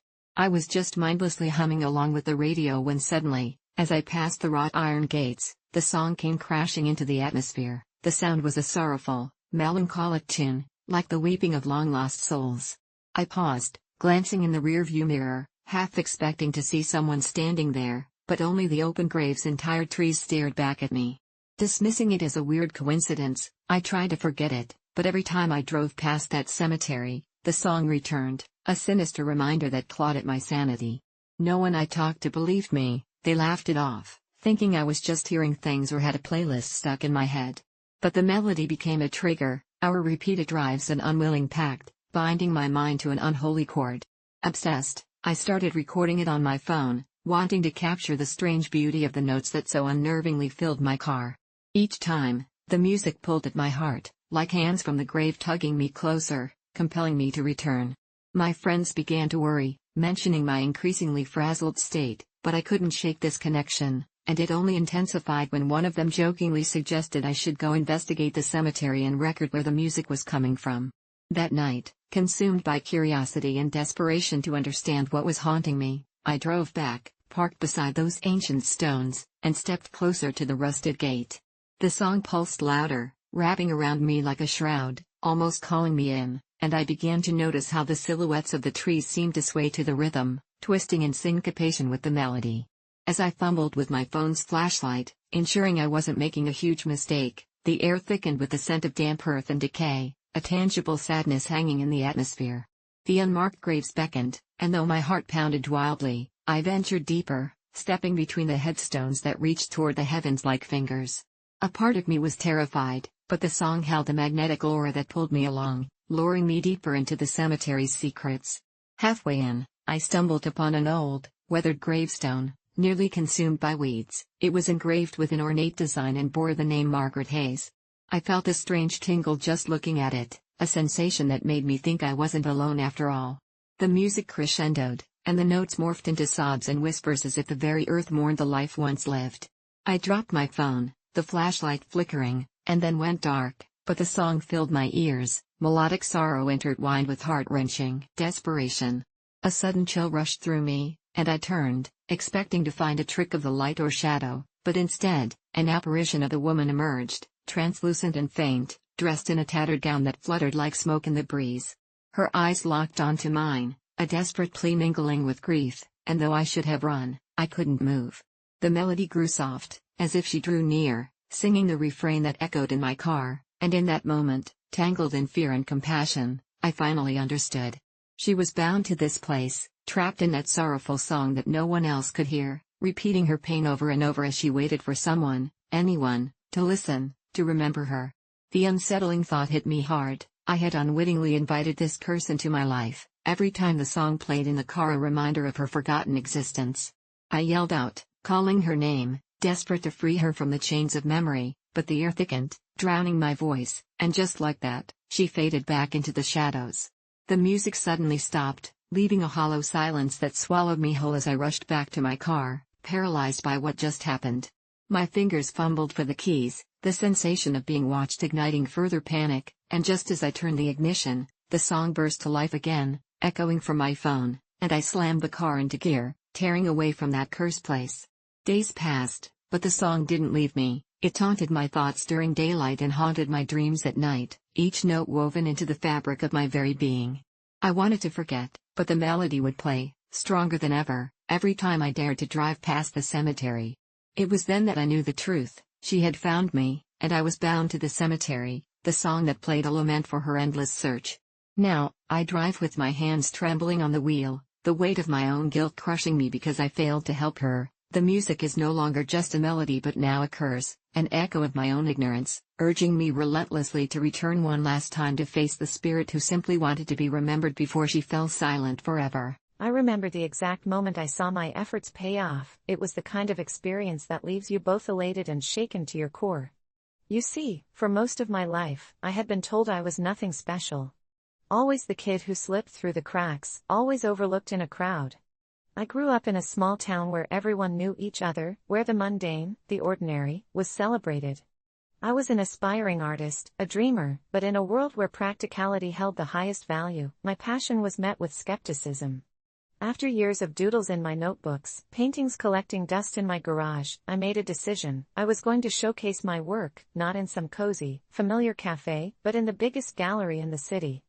It was a long shot, no doubt, but one I believed worth taking. I poured my heart into creating a collection that reflected my deepest fears and darkest moments, my dreams and aspirations. Each piece became a step further into the abyss of my soul, and I finally completed my series after months of tireless effort. The title I chose was Visions of the Abyss. I submitted the application and, to my shock, received an acceptance letter. The exhilaration felt euphoric, it was tangible. But leading up to the day of the exhibition had me waking up in cold sweats. The night before, I barely slept, my mind racing with self-doubt. What if no one understood my work? What if I made a fool of myself? I arrived at the gallery an hour before the doors opened, my heart pounding in my chest like a war drum. The walls were pristine, painted a calming white that would let the colors of my paintings pop, but it felt suffocating. As the clock ticked closer to the opening, a knot tightened in my stomach. I stood there, knowing I had done everything I could, yet still feeling like a fraud. Finally, the moment came, and people started trickling in. To my surprise, one by one, they began gravitating towards my pieces. Murmurs filled the air, some even shed tears in front of my artwork. "This is hauntingly beautiful," I overheard a woman say. It was an exhilarating rush, a wave of validation that rolled over me, but then, amidst the compliments, I noticed something, or rather someone, lurking in the corner. A tall figure dressed entirely in black, blending into the shadows. He wasn't looking at the art, he was staring directly at me, his gaze piercing into my very essence. An uneasy feeling settled in my stomach, a dissonance between my joy and this ominous presence that rattled my nerves. I tried to shake it off. For every positive comment I received, I felt empowered, like I was finally being seen. But that figure continued to loom, always in the periphery, always just out of focus. Hours passed, and the exhibition was in full swing. The black-clad figure never moved, rather, he remained rooted in that same spot, his eyes boring into mine each time I caught a glimpse of him. I was almost afraid to look directly at him, something felt deeply unsettling. During a brief moment when the crowd thinned out, I decided to approach him, feeling a burning curiosity outweighing my apprehension. As I stepped closer, I could see his face was obscured by a dark hood, his features hidden entirely. "Why are you here?" I asked, my voice shaking slightly. He remained silent, his gaze didn't waver. Instead, it grew somehow more intense, as if scrutinizing every fiber of my being. "I've waited a long time for this," he finally spoke, his voice a low, gravelly whisper. Those words sent chills down my spine. Without thinking, I stepped back, a paralyzing dread washing over me. What did he mean by that? How had he waited for me? My thoughts spiraled, and I felt the world around me dissipate into a haze of anxiety. I turned away, rationalizing that he was just another patron, perhaps a discerning critic or a troubled artist like me. But he wasn't just anyone, he was a dark omen I couldn't shake. Throughout the evening, I fought to enjoy what felt like an explosion of success, but I couldn't ignore the uneasy feeling that this man cast over me. The gallery buzzed with tantalizing conversations, but his presence overshadowed everything.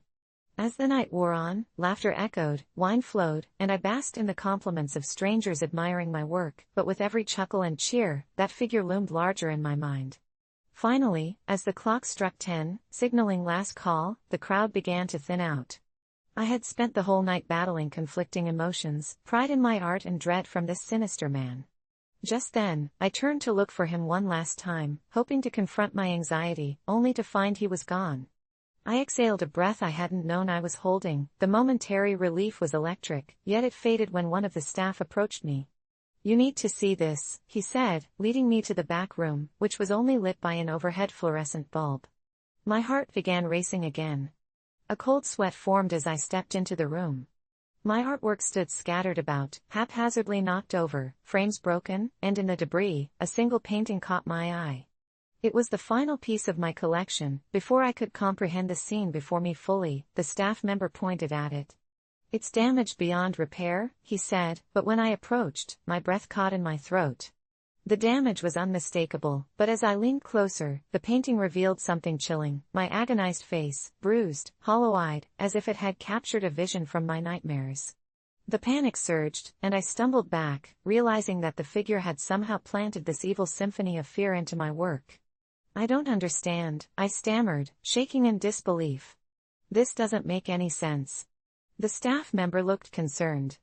"It's just a painting," he said, but I saw the fear mirrored in his eyes. I rushed out into the gallery, feeling a whirlwind of emotions strangle me. That's when I noticed the exit was tightly shut, locked. The palpable panic returned, burning through me. I didn't care about my exhibition, I wanted out. I turned frantically, searching for answers amidst the lingering crowd. That's when I heard it again, the low whisper that chilled my bones. "You can't escape your own abyss." My heart sank as the reality sank in. It wasn't just about the exhibition or my art, it was that figure, that vessel of despair, who had turned my own creation against me. Every effort I had poured into my passion had been turned hollow, darkened. While I thought I had seen my efforts pay off, what I truly saw was the dark reflection of my own struggles. I realized that this could be the beginning of a nightmare unlike any I had ever experienced. Just then, the lights flickered, and for a brief second, I saw the figure again, looming behind a crowd, never blinking, never smiling, always watching. This was my moment, a moment of exquisite horror veiled under the guise of achievement. The exhibition was still teeming with people, but now their faces morphed before my eyes, turning into grotesque forms, mocking laughter echoing in every corner. I felt claustrophobic, trapped in a twisted illusion. The moment I had anticipated crumbled into a chasm of despair. My heart raced as I fought the demons that clawed at my sanity. It was then I understood that this experience was a mirrored reflection of my soul, a reminder that true recognition and deeply personal rewards do not come without their fair share of demons lurking in the shadows. Sometimes, the moment of reward can bring forward the bittersweet taste of haunting memories. In facing the abyss, I realized nothing can truly be celebrated without acknowledging the shadows that reside within us all. For as long as I can remember, books have been my sanctuary. When the noise of the world became too deafening, I could lose myself in the pages of fantastical realms where adventure never ceased and problems had solutions by the end of the chapter. But even escapism couldn't drown out the growing solitude that wrapped around me like a second skin. So, when I stumbled upon a flyer at my local library advertising a book club, I hesitated only briefly before signing my name in a neat cursive, my heart racing at the thought of meeting new people, even if they were fellow bibliophiles. The first meeting was set for the upcoming Friday, and I spent the week excitedly preparing, selecting my favorite book, and rehearsing potential conversation points in my head, anything to avoid the awkward silences that often accompany new social situations. On the fateful Friday, I arrived early, settling into a cushioned armchair, my fingers anxiously tapping against the spine of my well-loved novel. Warm sunlight spilled through the library windows, illuminating dust motes that danced lazily in the air. Other members trickled in, and soon the room brimmed with chatter. I was introduced to Clara, the club's leader, who wore a bookish charm like a badge of honor, and several other faces that I'd soon learn to recognize: Eugene, an older gentleman with a penchant for classic literature, and Mia, an intensely passionate college student eager to dissect contemporary works. The atmosphere vibrated with excitement as we selected our first book, the latest psychological thriller that had taken the world by storm. Discussion flowed naturally, and with each turn of the conversation, layers of perspective unfolded, revealing how differently we each interpreted the same narrative. I felt invigorated, almost euphoric, connecting with people on a profound level, and I left that evening with a sense of belonging that I hadn't felt in years. But then, the meetings took an unexpected turn. As we delved deeper into the story, it became evident that one member, a brooding figure named Nathan, held an uncanny ability to extract meanings and themes that no one else seemed to notice. His interpretations quickly grew darker, suggesting sinister motives behind genuine characters as he spun elaborate webs of conspiracy and deceit. The rest of the group listened, ruminating in uncomfortable silence, and I began to feel the electricity in the air shift. It was no longer just a book club, it felt like a gathering of minds descending into a collective madness. Nathan's passion was infectious, and soon, under his influence, we found ourselves exploring theories that twisted our understanding of the narrative into something grotesque. We grew obsessed, once discussing books with enthusiasm, but now finding ourselves contemplating the grimmest of interpretations, analyzing symbols that weren't there and contorting character arcs into tragic fables. Week after week, we dove deeper into this psychological abyss, until one day Nathan brought a book that changed everything. A dusty tome that he said was cursed, containing real-life mysteries that led to madness for the unprepared. Initially, I dismissed his claims as theatrics, but he held us spellbound with tales of cursed authors, tragic endings, and books leading their readers to dark paths. We laughed it off that night, but a palpable tension lingered. That evening, after we all returned home, strange occurrences began. I received texts from numbers I didn't recognize, cryptic messages that paralleled the plot twists in our latest read. At first, I brushed them aside as a bizarre coincidence, but the unfamiliars became increasingly unsettling, your worst instincts whispering that something was terribly wrong. One night, as I was polishing off my nightly reading before bed, I caught a glimpse of a shadow flitting past my window. My heart pounded, thoughts racing to the nefarious narratives we had explored together. I convinced myself it was my imagination, yet something inside me felt the creeping fingers of fear wrapping around my throat. I couldn't sleep, and I certainly couldn't focus on my reading over the next few days. The next club meeting offered little relief. Nathan's presence had grown heavier, more foreboding, as if he was channeling dark energies through his very being. His interpretations had twisted further. The last book we chose became a vehicle for his growing obsession with power and control. The climax reached its zenith when he proposed we meet somewhere other than the library, a secluded old house that he claimed served as a backdrop for the most ill-fated literary gathering in history. My instincts screamed caution, but the rest of the group was too enthralled by the bizarre allure of the story. Reluctantly, I agreed to go, caught in the undertow of their feverish anticipation. As we ventured deep into the woods to reach this forsaken dwelling, the atmosphere shifted unnaturally, the air thickened with something sinister, and we began to hear whispers, faint echoes of our earlier conversations twisting in perfect mockery. Once inside, Nathan took control, guiding conversations that spiraled out of reason. He encouraged us to read passages aloud, from harmless lines that seemed innocuous in daylight, but with every utterance, the house's potency seemed to grow, wrapping its tendrils around our sanity. The whispers morphed into unnerving voices, distorting our thoughts like mad puppets on strings. In the dim light, faces contorted with dread as shadows danced menacingly along the walls, and I felt a tidal wave of fear crashing over me. It had felt like a game at first, something harmless, but now the line between fiction and reality wavered. I wanted to flee, but the oppressive air weighed me down. Nathan leaned in, whispering things that sent chills down my spine and ignited a primal fear buried deep within. The more he spoke, the more vivid the shadows became, almost tangible, a mocking reminder of the fates that befell those before us. I realized then we were not mere readers, we had become characters lost in our twisted tale. It wasn't just a book club anymore, we were the central plotline to a horror story we couldn't escape. I broke away, bolting for the door, the oppressive energy pursuing me, claws of fiction clawing at my back. Heart racing, I stumbled into the cool night air. The thick darkness here felt alive, as if it had been waiting for someone to breach the threshold.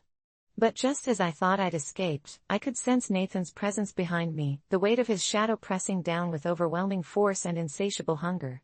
In that moment, clarity struck. I had to sever the ties that bound us to the unholy narrative we'd entwined ourselves in. Racing back towards the familiar light of the library, I glanced back to see other members, now conspiring with the darkness instead of seeking light. A final cry tore from my throat, pleading for them to break free, but my voice was silenced, lost to the scattered whispers. Eventually, I made it back, the solace of familiarity engulfing me.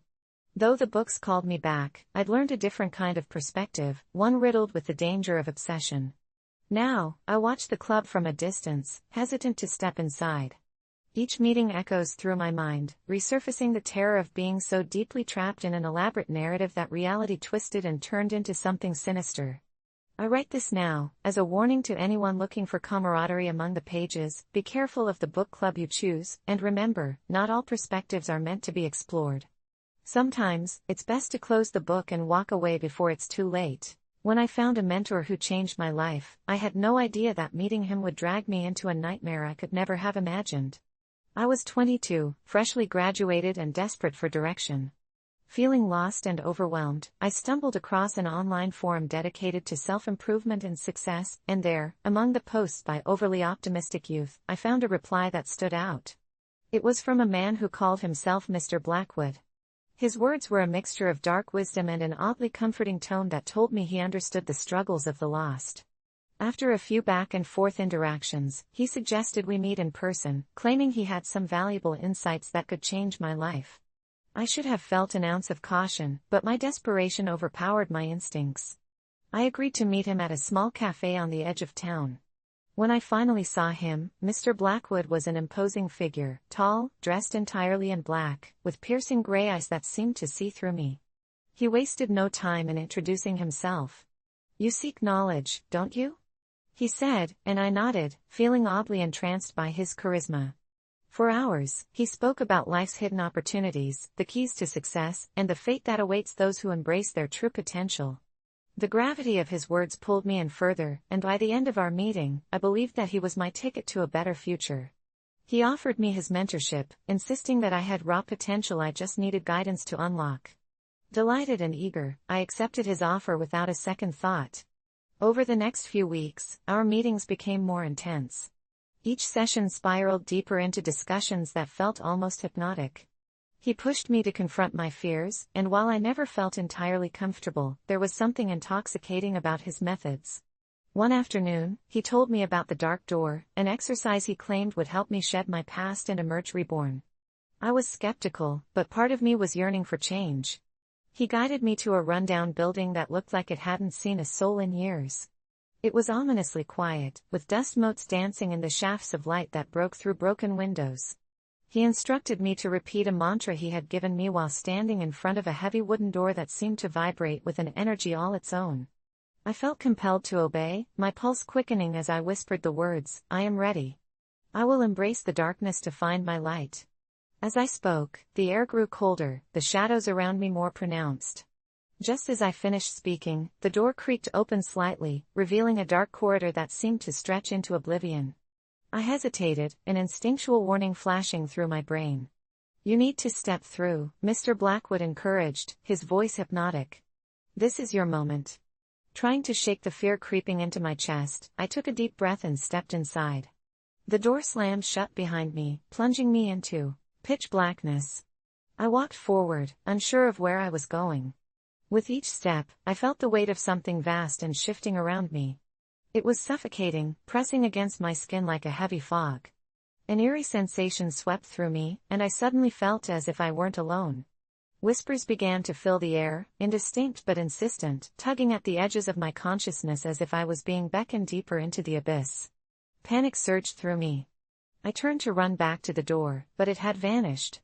Paralyzed by fear, I stumbled through the darkness, grasping at the thin air, but instead of finding escape, I found myself enveloped in a growing sense of despair. The whispers became more urgent, transforming into piercing shrieks that echoed in my mind. I felt the energy around me shift to something overwhelmingly malevolent. The oppressive darkness swallowed me whole, and just when I thought I would lose myself entirely, I saw a flicker of light ahead. Driven by desperation, I dashed towards it. As I neared what turned out to be another door, I reached for the handle, praying the chaos would quell. Bursting through, I emerged back into the cafe, but something was off. The sunlight outside felt harsh, and the people in the cafe appeared frozen in time, staring vacantly. Confused, I turned to find Mr. Blackwood waiting, a twisted smile on his lips. "Welcome back, my pupil," he said, but his eyes no longer held the warmth I remembered. Instead, they burned with a cold, calculating gleam that sent icy tendrils of fear crawling down my spine. "You've finally experienced the darkness." I wanted to scream, to run away, but my body wouldn't listen. His presence felt inescapable, wrapping around me like a shroud. What did you do to me? I croaked, my voice trembling as the weight of the experience hit me. You have embraced your truth, he replied cryptically, stepping closer, his shadow enveloping me. But don't you see? You now have power, untapped potential, and you're one of us. Welcome to the fold. I wanted to deny it, but something deep within me resonated with his words, and so I did the only thing I could, I nodded. From that day onward, my life changed irreversibly. I found success, opportunity, and a strange sense of fulfillment, but at a terrible price. I adopted Mr. Blackwood's methods, leaning into the darkness he encouraged. Each night, I found myself wandering back to that cursed door, each session pushing me further as I craved the eerie elation it brought. The line between mentor and demon blurred as I delved deeper into a world where ambition drowned out morality. It wasn't long before I began experiencing visions, horrific fragments of others' lives, their dark secrets surfacing to me as I navigated the haunted corridors of my mind. Instead of feeling compassionate, I reveled in the power of knowing things I shouldn't. I distanced myself from friends and family, no longer needing their approval or care, consumed instead by this insatiable hunger for knowledge that Mr. Blackwood had awakened within me, yet with every step forward, I felt a piece of my humanity slip away like smoke. The whispers returned, constantly tugging at my consciousness, feeding me slivers of temptation that twisted my awakening into something grotesque. But as his influence grew, so too did my fear. One night, I returned home to find Mr. Blackwood waiting for me. His figure loomed in shadows, and panic clawed at my throat. You've done well, my student, he said, but his voice lacked its usual warmth. What was once encouragement now sounded like a demand. But you know what you must do next, don't you? I glanced around my apartment, filled with dark trophies of my academic and professional success, remnants I believed proved I was thriving. But they felt hollow now, mere masks for the monster I was becoming. I grew frantic, realizing I was trapped with no escape, my mind battling between the mentor I once saw as a guide and this soulless manipulator reaping the benefits of my ambition. I had to break free. No, I won't, I whispered, but the grip of the darkness tightened around me, draining my resolve as visions of past lives danced before my eyes, lives I ruined in my relentless pursuit of success. You will, he hissed, stepping closer until his breath was cold against my skin. I felt it then, an understanding of what had been lost. In a blur of adrenaline, I fled from the haunted shadows of my own making, running until my lungs burned. I could feel his eyes on me, chasing me even from the depths of my self-made abyss. I ventured too far and lost sight of who I originally was, teetering on the brink of a darkness threatening to consume me whole.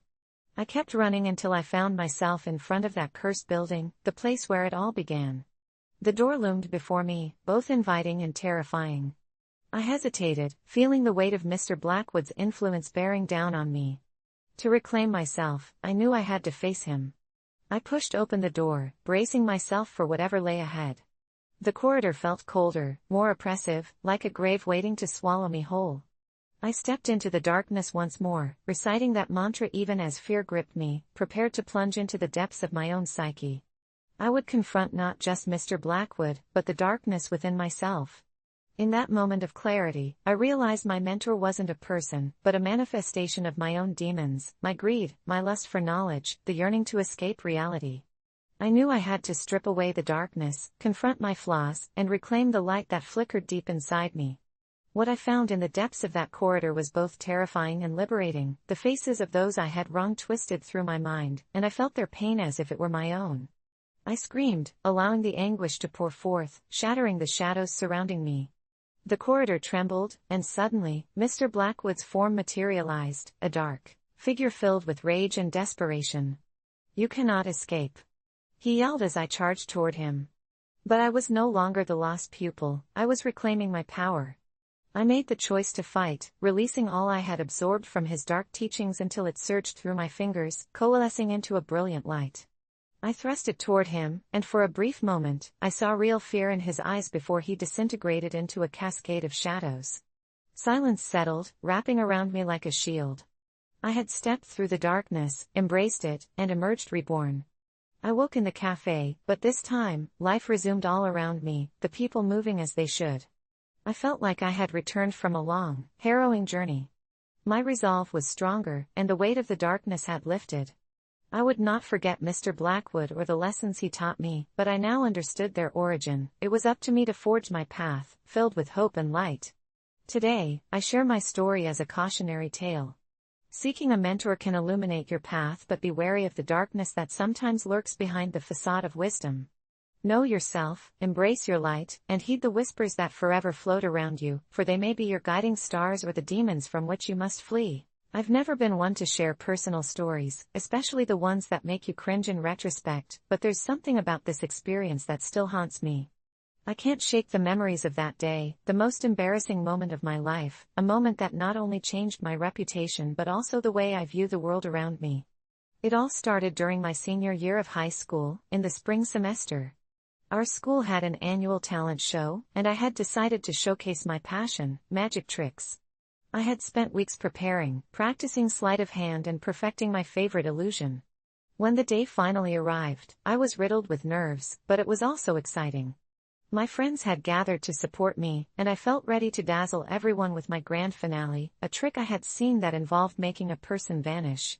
The auditorium buzzed with anticipation, filled with students and teachers alike, all eager to see what talents their peers would unveil. I went on stage, adrenaline pumping through my veins. I did some basic tricks to warm up the audience, but the highlight was supposed to be my final act. I had convinced my best friend, Jeremy, to assist me. He was always a good sport, and I thought it would be a magical moment for us both. I positioned him in a large box, announced my disappearing act, and with a flourish of my cape, I pulled the curtain closed. My heart raced as I got into the rhythm of my performance, going through the motions like I had rehearsed.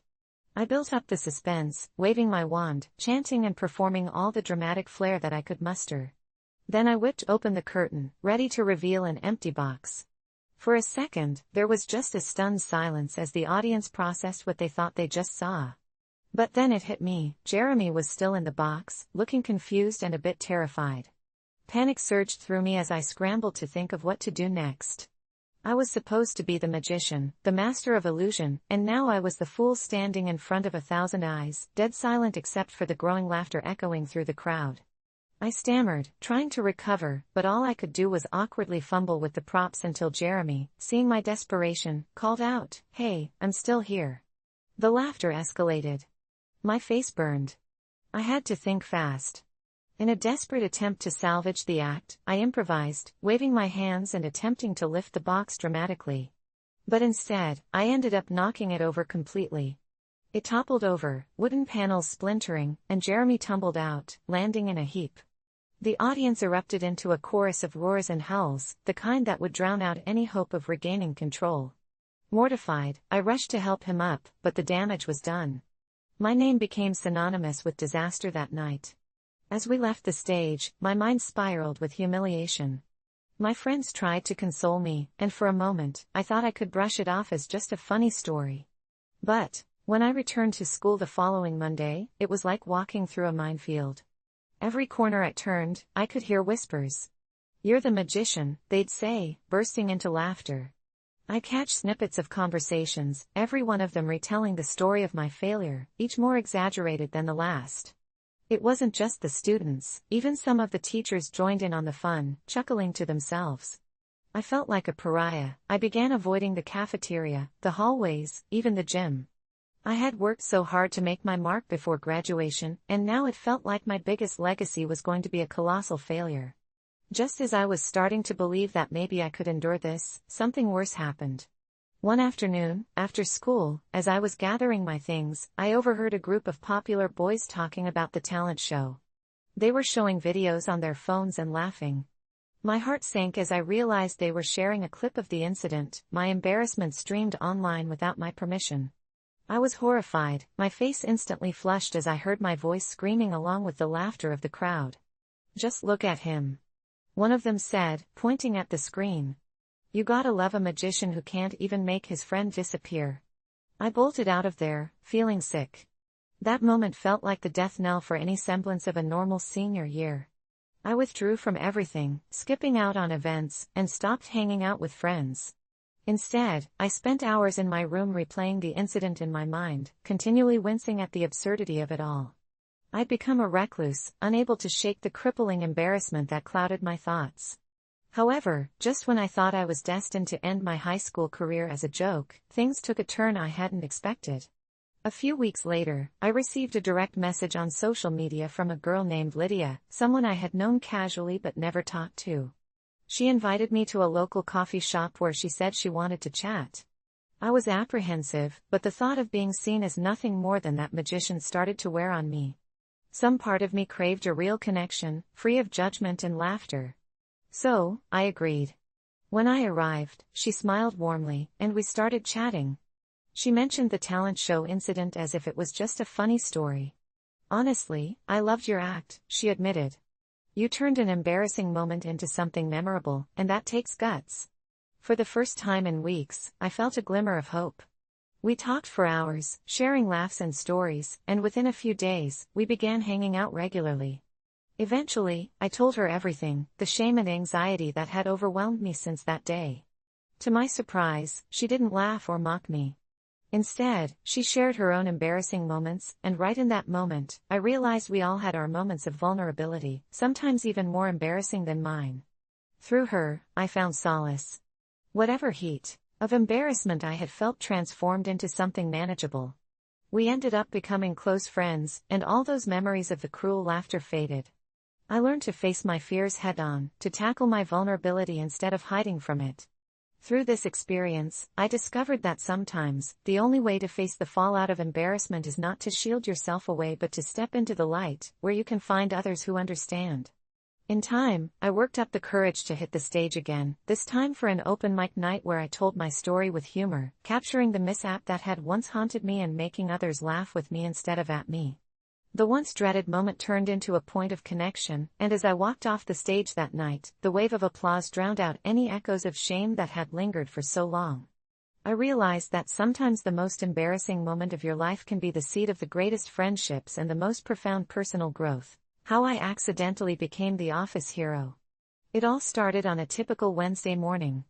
The office was bustling with its usual monotony, emails to send, meetings to attend, reports to prepare. I was just another cog in the wheel, trying to get through the workday without attracting too much attention. I was never the type to stand out at work. I was the quiet one, the one who stayed under the radar and did my job without causing any waves. It's not that I didn't want to be noticed, but I didn't exactly crave the spotlight either. I was content to stay in my lane, keep to myself, and let the more outgoing personalities take the lead. But everything changed when the coffee machine broke. It sounds trivial, I know, but it was the catalyst for something that would turn my entire life upside down. The coffee machine was the lifeblood of the office. We had a fancy espresso machine that made the best coffee in town, and everyone depended on it. People would come into work, grab their morning cup, and immediately feel ready to take on the world, or at least take on their inbox. But that morning, as I shuffled into the break room, I saw it, the coffee machine was down. The display screen blinked red with an error message I didn't understand. I could hear people grumbling in the background, the murmur of discontent growing louder as the realization hit everyone. There would be no coffee today. I stood there, frozen, unsure of what to do. I wasn't the most tech-savvy person in the office, and I certainly wasn't the one people turned to for problem-solving. But I couldn't ignore the growing chorus of complaints around me. So, without really thinking, I did what any reasonable person would do. I tried to fix the coffee machine. I didn't know the first thing about how it worked, but I knew I couldn't just stand there and watch people spiral into a caffeine-deprived panic. I started pressing buttons, fiddling with the machine's components, hoping that somehow, I'd accidentally trigger the right response. To my surprise, after a few minutes of trial and error, the machine hummed to life. It sputtered for a moment, then began to brew coffee as if nothing had ever gone wrong. I stood there, stunned. I had actually fixed it. I turned around, and the entire break room had fallen silent. Everyone was staring at me, their mouths agape, like I'd just performed a miracle. "You fixed it?" someone asked, disbelief in their voice. I nodded, suddenly feeling very self-conscious. People began to applaud, clapping slowly at first, then growing louder as they realized what had just happened. "Thank God," someone muttered. "We were going to have to go to Starbucks." The applause continued as people grabbed their cups of coffee, murmuring praise as they passed by me. At that moment, I felt a strange sense of pride, but it was short-lived. I didn't want to be the center of attention. I was just trying to help out. But something about the way people reacted stuck with me. Word of my heroic act spread like wildfire throughout the office. Suddenly, people started coming to me with their tech issues, asking if I could help them troubleshoot their computer problems, fix their printers, or even recommend software. I wasn't qualified for any of this. I was just the guy who fixed the coffee machine, but to everyone else, I was some kind of office wizard. It was flattering, but also a little overwhelming. I started receiving emails from people I barely knew, asking for my help. It felt like I couldn't escape it. It wasn't long before my boss, who had been in the back of the room during the coffee machine incident, took notice. "You're really good at solving problems, huh?" she said one afternoon as she caught me on my way to lunch. "Maybe we should get you more involved in some of the office's tech issues." I was stunned. Me? Involved in office tech? I barely knew how to work the projector in the conference room. But before I could decline, she handed me a folder and told me to take a look at some upcoming projects. Apparently, my coffee machine incident had branded me as the office's go-to tech guy. The next few weeks were a blur. I started fixing printers, organizing software installations, and answering questions about email configurations, all tasks I was woefully unqualified to handle. But somehow, I made it work. Every time I fixed something, I could feel the weight of the office's expectations pressing down on me. It wasn't just about the coffee machine anymore. I had become the person people turned to when something went wrong. My colleagues, who once barely acknowledged my presence, were now coming to me for advice, asking for my opinion, and even inviting me to lunch. I was getting invited to team meetings I had no business being in, and somehow, I was becoming part of the office's inner circle. It felt good, at first. I enjoyed the recognition, the newfound friendships, and the sense of purpose that came with being the hero. But over time, it started to wear on me. I wasn't a tech expert. I didn't want to be the person people relied on for everything. I just wanted to do my job and go home. The pressure built, and I started to feel suffocated. I couldn't go a day without someone asking me for help with something. It was like I had accidentally signed up for a role I wasn't prepared for. One morning, after fixing yet another printer issue for the 10th time that week, I found myself staring at the break room door, wondering if I could just take the coffee machine and run away with it. I wanted to escape. I wanted to go back to being the quiet, unnoticed person I had been before. But as I looked around the office, I realized something: I had made a difference. People were relying on me, yes, but they were also appreciating me in a way I hadn't experienced before.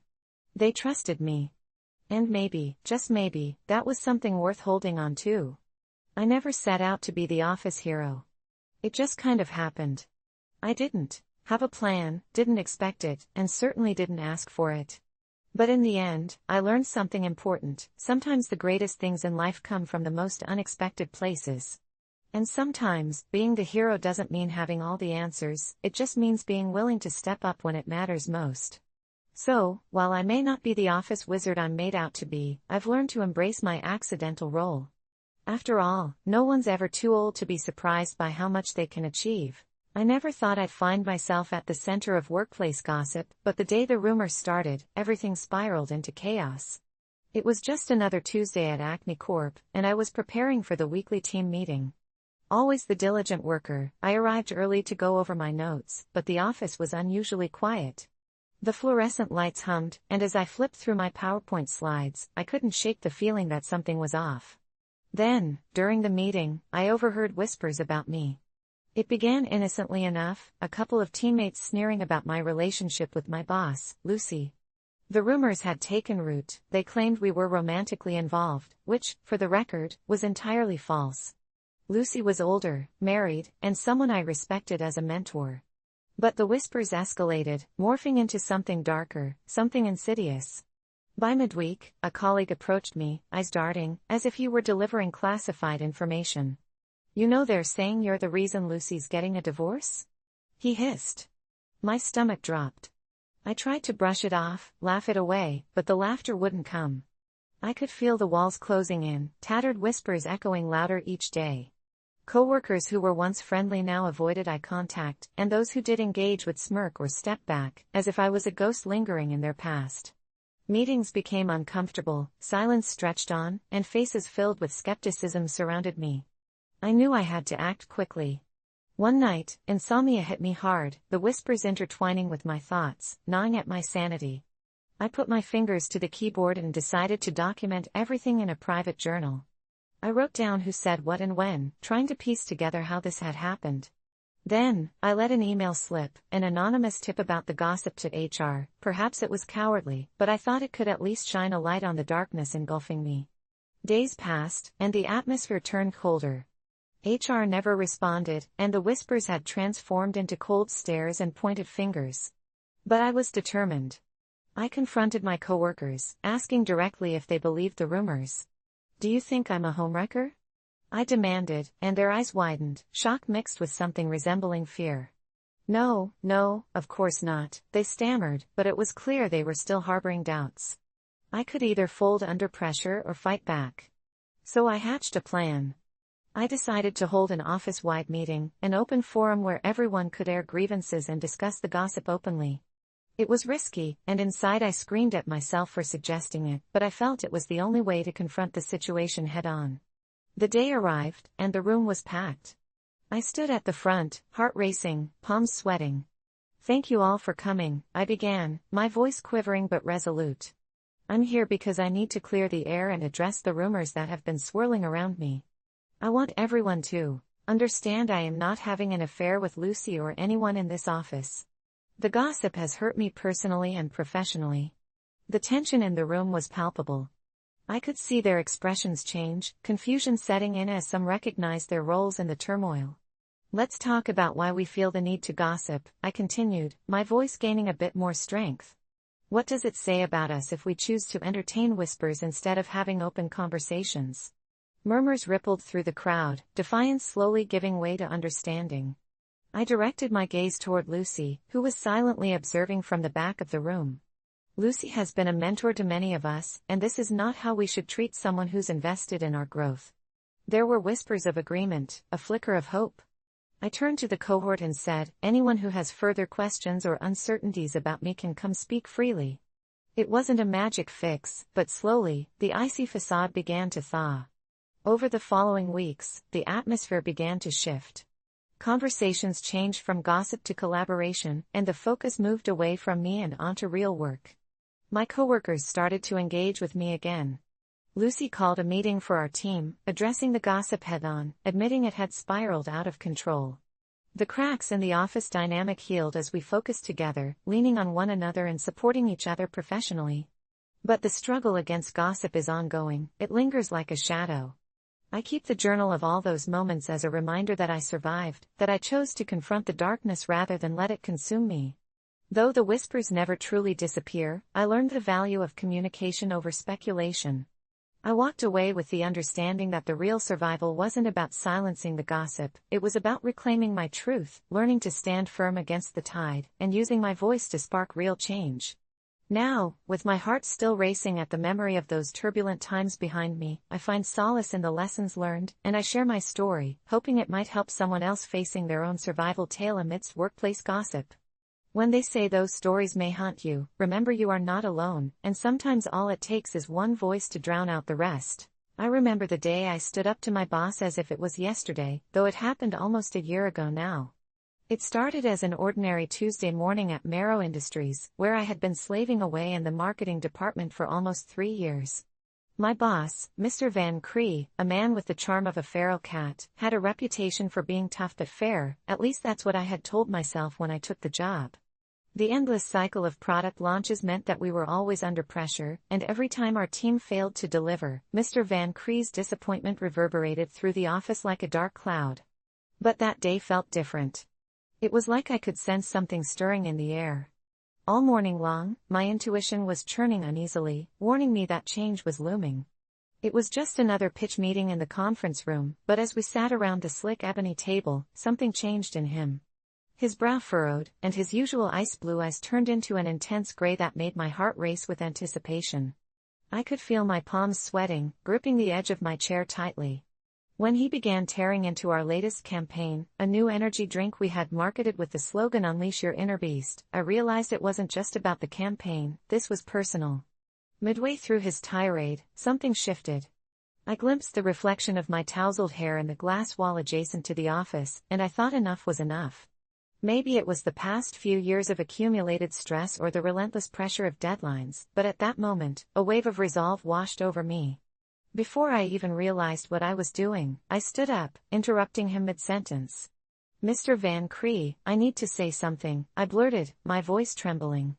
Silence enveloped the room. Everyone's eyes were glued to me like their lives depended on my next words. Mr. Van Cree's expression didn't change, he merely stared, his lips curling into an amused half-smile that felt more like an icy smirk. I took a deep breath and pressed on. "You can't keep tearing us down. We're trying our best. We put hours into this campaign, and you make it feel like we're nothing." The room was dead silent, and I could hear my heartbeat in my ears. It felt exhilarating and terrifying. His eyes narrowed, and I could see a flicker of rage masking his face. But even then, some part of me felt invincible. "You think that standing up to me makes you a hero?" He finally replied, his voice low and thick. "You're not a hero, you're just a coward hiding behind false bravado." Cowardly or not, I felt the steam rising in my chest. "No, I'm not," I replied, unprepared for the words that would spill from my mouth next. "You've created a culture of fear here, and it's toxic. You expect us to function under these conditions, but it's not going to work anymore." I expected him to fire me on the spot, but instead, there was a tense stillness, like waiting for a storm to hit. But then something incredible happened. My colleagues started to shift in their seats, murmuring softly in agreement. One by one, they pushed back against the gray cloud that hung over our heads, recounting their own frustrations in hushed tones. I could feel the atmosphere shift around us, like a storm brewing before the rain. It felt like we were breaking the shackles of our silent despair. And all of a sudden, our camaraderie began to ignite a power I never thought possible. For the first time, I sensed that we might just overpower him together. Then came the chilling twist. Just when it seemed Mr. Van Cree would either concede or explode in anger, he simply laughed. It rang through the conference room like an eerie sound that sent shivers down my spine. "You really think this is the first time someone has tried to push back?" he said, his smile wide, but his eyes gleamed with something darker. "I've survived insurrections before, and you know what? They never end well for those who dare to challenge me." In an instant, his words hung in the air, thick with implication. Suddenly, every flickering fluorescent light in the conference room dimmed. An icy chill enveloped me, and I felt as if we had summoned something ancient and frightening simply by daring to defy him. My heart raced as I took in the faces of my colleagues, whose expressions veered between anxiety and disbelief. I reached for the glass wall, steadying myself, but before I could say anything, the power flickered back on just as swiftly as it had gone out. But Mr. Van Cree had transformed. His demeanor was dark, and a strange sense of authority resonated through him like he was suddenly an entirely different person.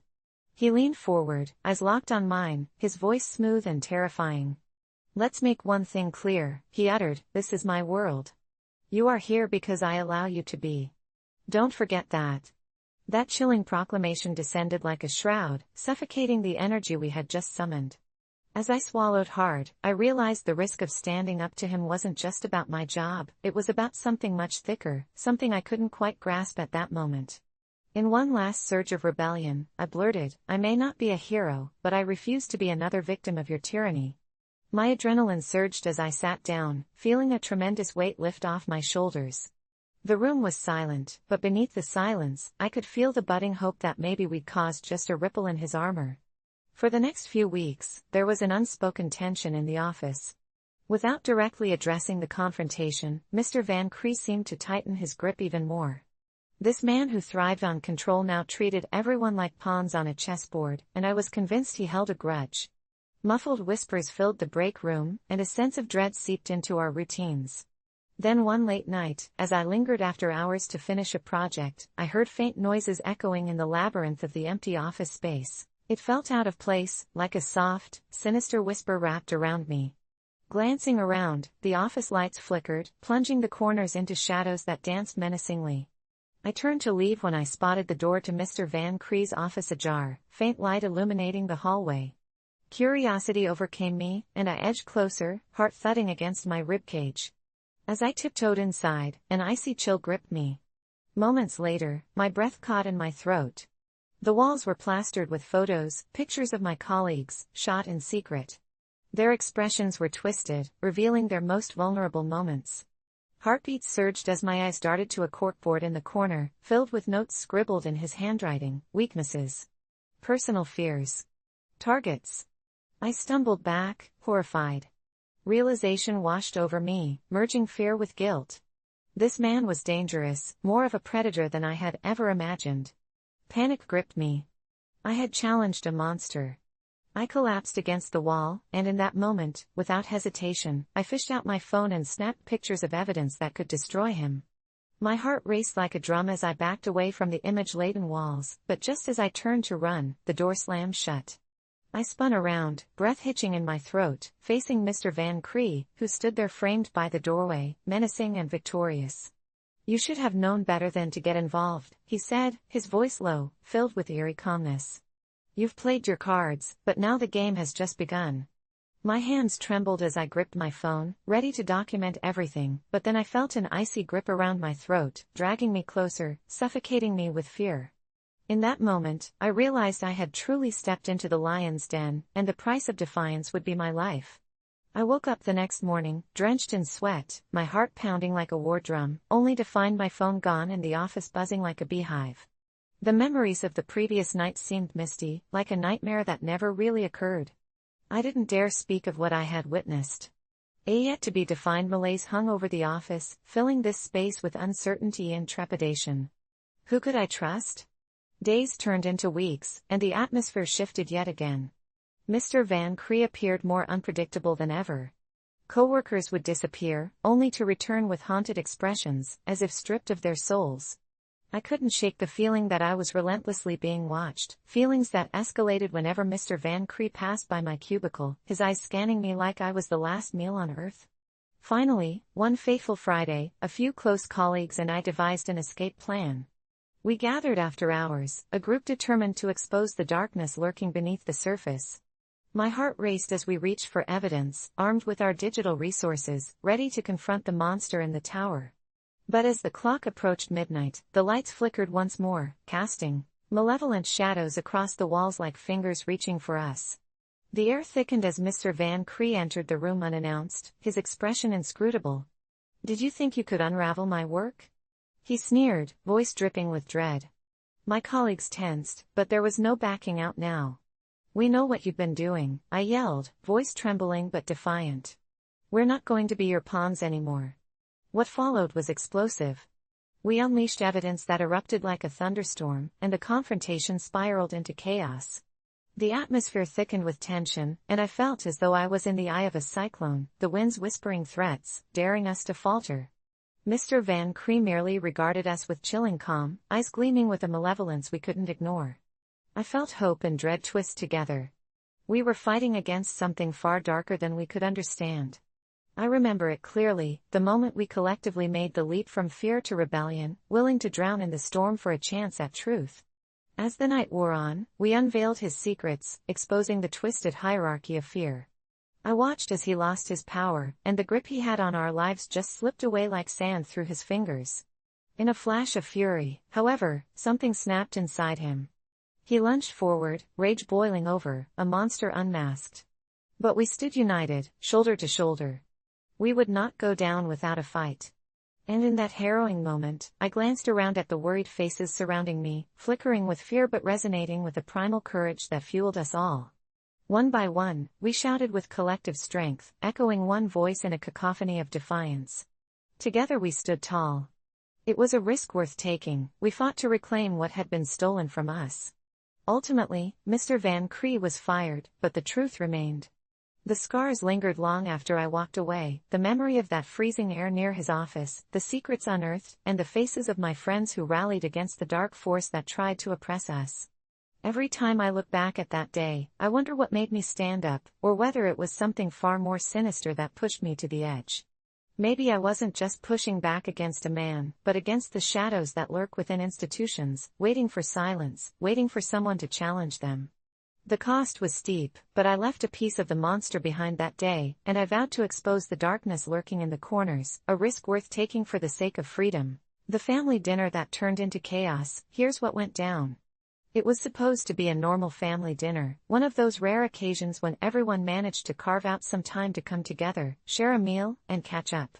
My mom had spent the whole afternoon cooking her famous lasagna, homemade garlic bread, and, of course, the huge pot of her secret recipe pasta sauce. It had all the makings of a warm, comforting evening. But as soon as I stepped into the house, something felt off. You know that feeling when the air just seems heavier than usual, like something is lurking just beneath the surface? That was how it felt when I walked in. The usual chatter was missing. My dad was sitting at the kitchen table, staring at his phone, not even acknowledging my presence when I said hello. My older brother, Mark, was pacing in the living room, his face tight with frustration. My younger sister, Emma, was sitting at the table, poking at her food, barely making eye contact with anyone. And then, of course, there was Aunt Kathy, who was already on the phone, speaking in hushed tones, probably arguing with one of her exes again. At first, I thought maybe it was just a fluke, maybe a bad day at work or something small that had gotten everyone on edge. But as the evening went on, the tension grew, thickening in the air like smoke. I tried to make small talk, asking Mark how work was, joking with Emma about her latest online shopping spree, but the responses were clipped, uninterested. My mom, bless her heart, was desperately trying to keep the atmosphere light, but I could tell she was stressed. She kept glancing at my dad, as if waiting for him to say something, to join the conversation, but he remained silent, scrolling through his phone with that same detached look on his face.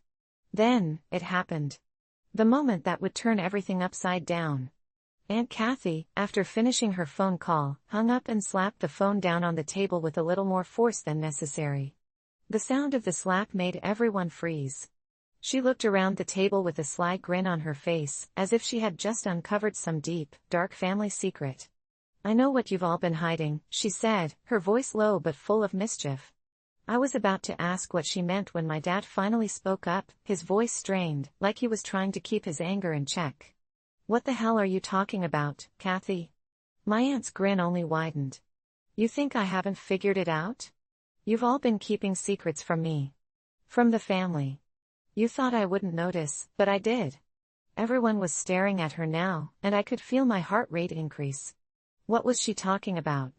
What secrets? My dad shot up from his chair, knocking it over in the process. "Stop making shit up, Kathy. There's nothing going on, all right?" But Kathy wasn't backing down. "Oh, really? Then explain this." She pulled a small envelope from her purse and slammed it on the table. My mom's face went white as she saw the envelope. "Kathy, don't," but it was too late. Kathy had already opened it, revealing a stack of papers. They were financial documents. I wasn't exactly sure what they were at first, but the look on my mom's face told me everything I needed to know. "What the hell is this?" Mark demanded, his voice sharp. "What are you trying to pull, Aunt Kathy?" Aunt Kathy didn't answer him. She just smirked, watching my mom, waiting for her to react. And then, in that moment, it clicked for me. I had seen those papers before. They were from a lawyer's office. And my mom had been avoiding going through them for weeks. But I had no idea why, and I had no idea that Kathy even knew about them. My mom stood up suddenly, pushing her chair back so hard it nearly toppled over. "I told you, Kathy, not to bring this up. I asked you to leave it alone." My dad stood too, his hands clenched into fists. "This isn't the time, Kathy. You've got no business going through our things. It's none of your goddamn business." But Kathy wasn't backing down. "Oh, I think it is my business. You think I don't know about your little business dealings behind our backs? The money you've been hiding? The debts you've been trying to pay off with dirty money?" That's when everything exploded. My mom started shouting, but I couldn't hear her words over the roar of my dad's anger. Mark, always the peacemaker, tried to step in and calm everyone down, but it wasn't working. Everyone was yelling, accusing each other of things I couldn't quite understand, throwing around words like betrayal, lies, and secrets. I was standing there, frozen, caught in the middle of something that had gone from 0 to 60 in seconds. My mind was racing. What was Kathy talking about? What did she mean by dirty money? And why had my parents kept this from me? I turned to look at my mom, who was standing there, her face a mask of shame and anger. I'd never seen her like this before. "Mom," I said quietly, almost afraid to hear her answer. "What's going on? What's this all about?" My mom shook her head, tears welling up in her eyes. "It's not what you think." "It's not," she broke off, unable to finish her sentence. And then, in the most unexpected turn of events, my dad spoke. His voice was quiet, but there was a sharp edge to it. "You deserve to know, I guess." He paused, looking at each of us in turn. "There's a reason I've been so distant. There's a reason I've been shutting you all out. I've been trying to protect you from what's been happening." He glanced at Kathy, his face filled with disgust. "I made some bad choices years ago. And I've been paying for them ever since." Kathy's laugh was sharp and cold. "Bad choices? You mean illegal choices?" My dad didn't deny it. He didn't say a word. He just stood there, his face tense, his hands still clenched into fists. My heart sank. I had always seen my dad as this strong, invincible figure. The one who protected us. The one who had it all, together. And now, standing there, I realized I didn't know who he really was. The truth came out in pieces, as everyone started yelling over one another. It turned out that my dad had been involved in some shady business dealings, trying to fix some bad investments and, ultimately, got caught up in something he couldn't get out of. And Kathy, well, she had known about it all along. She had been the one to warn him to come clean, but he never did. She'd been trying to protect us from the fallout, but it was too late now. The damage had already been done.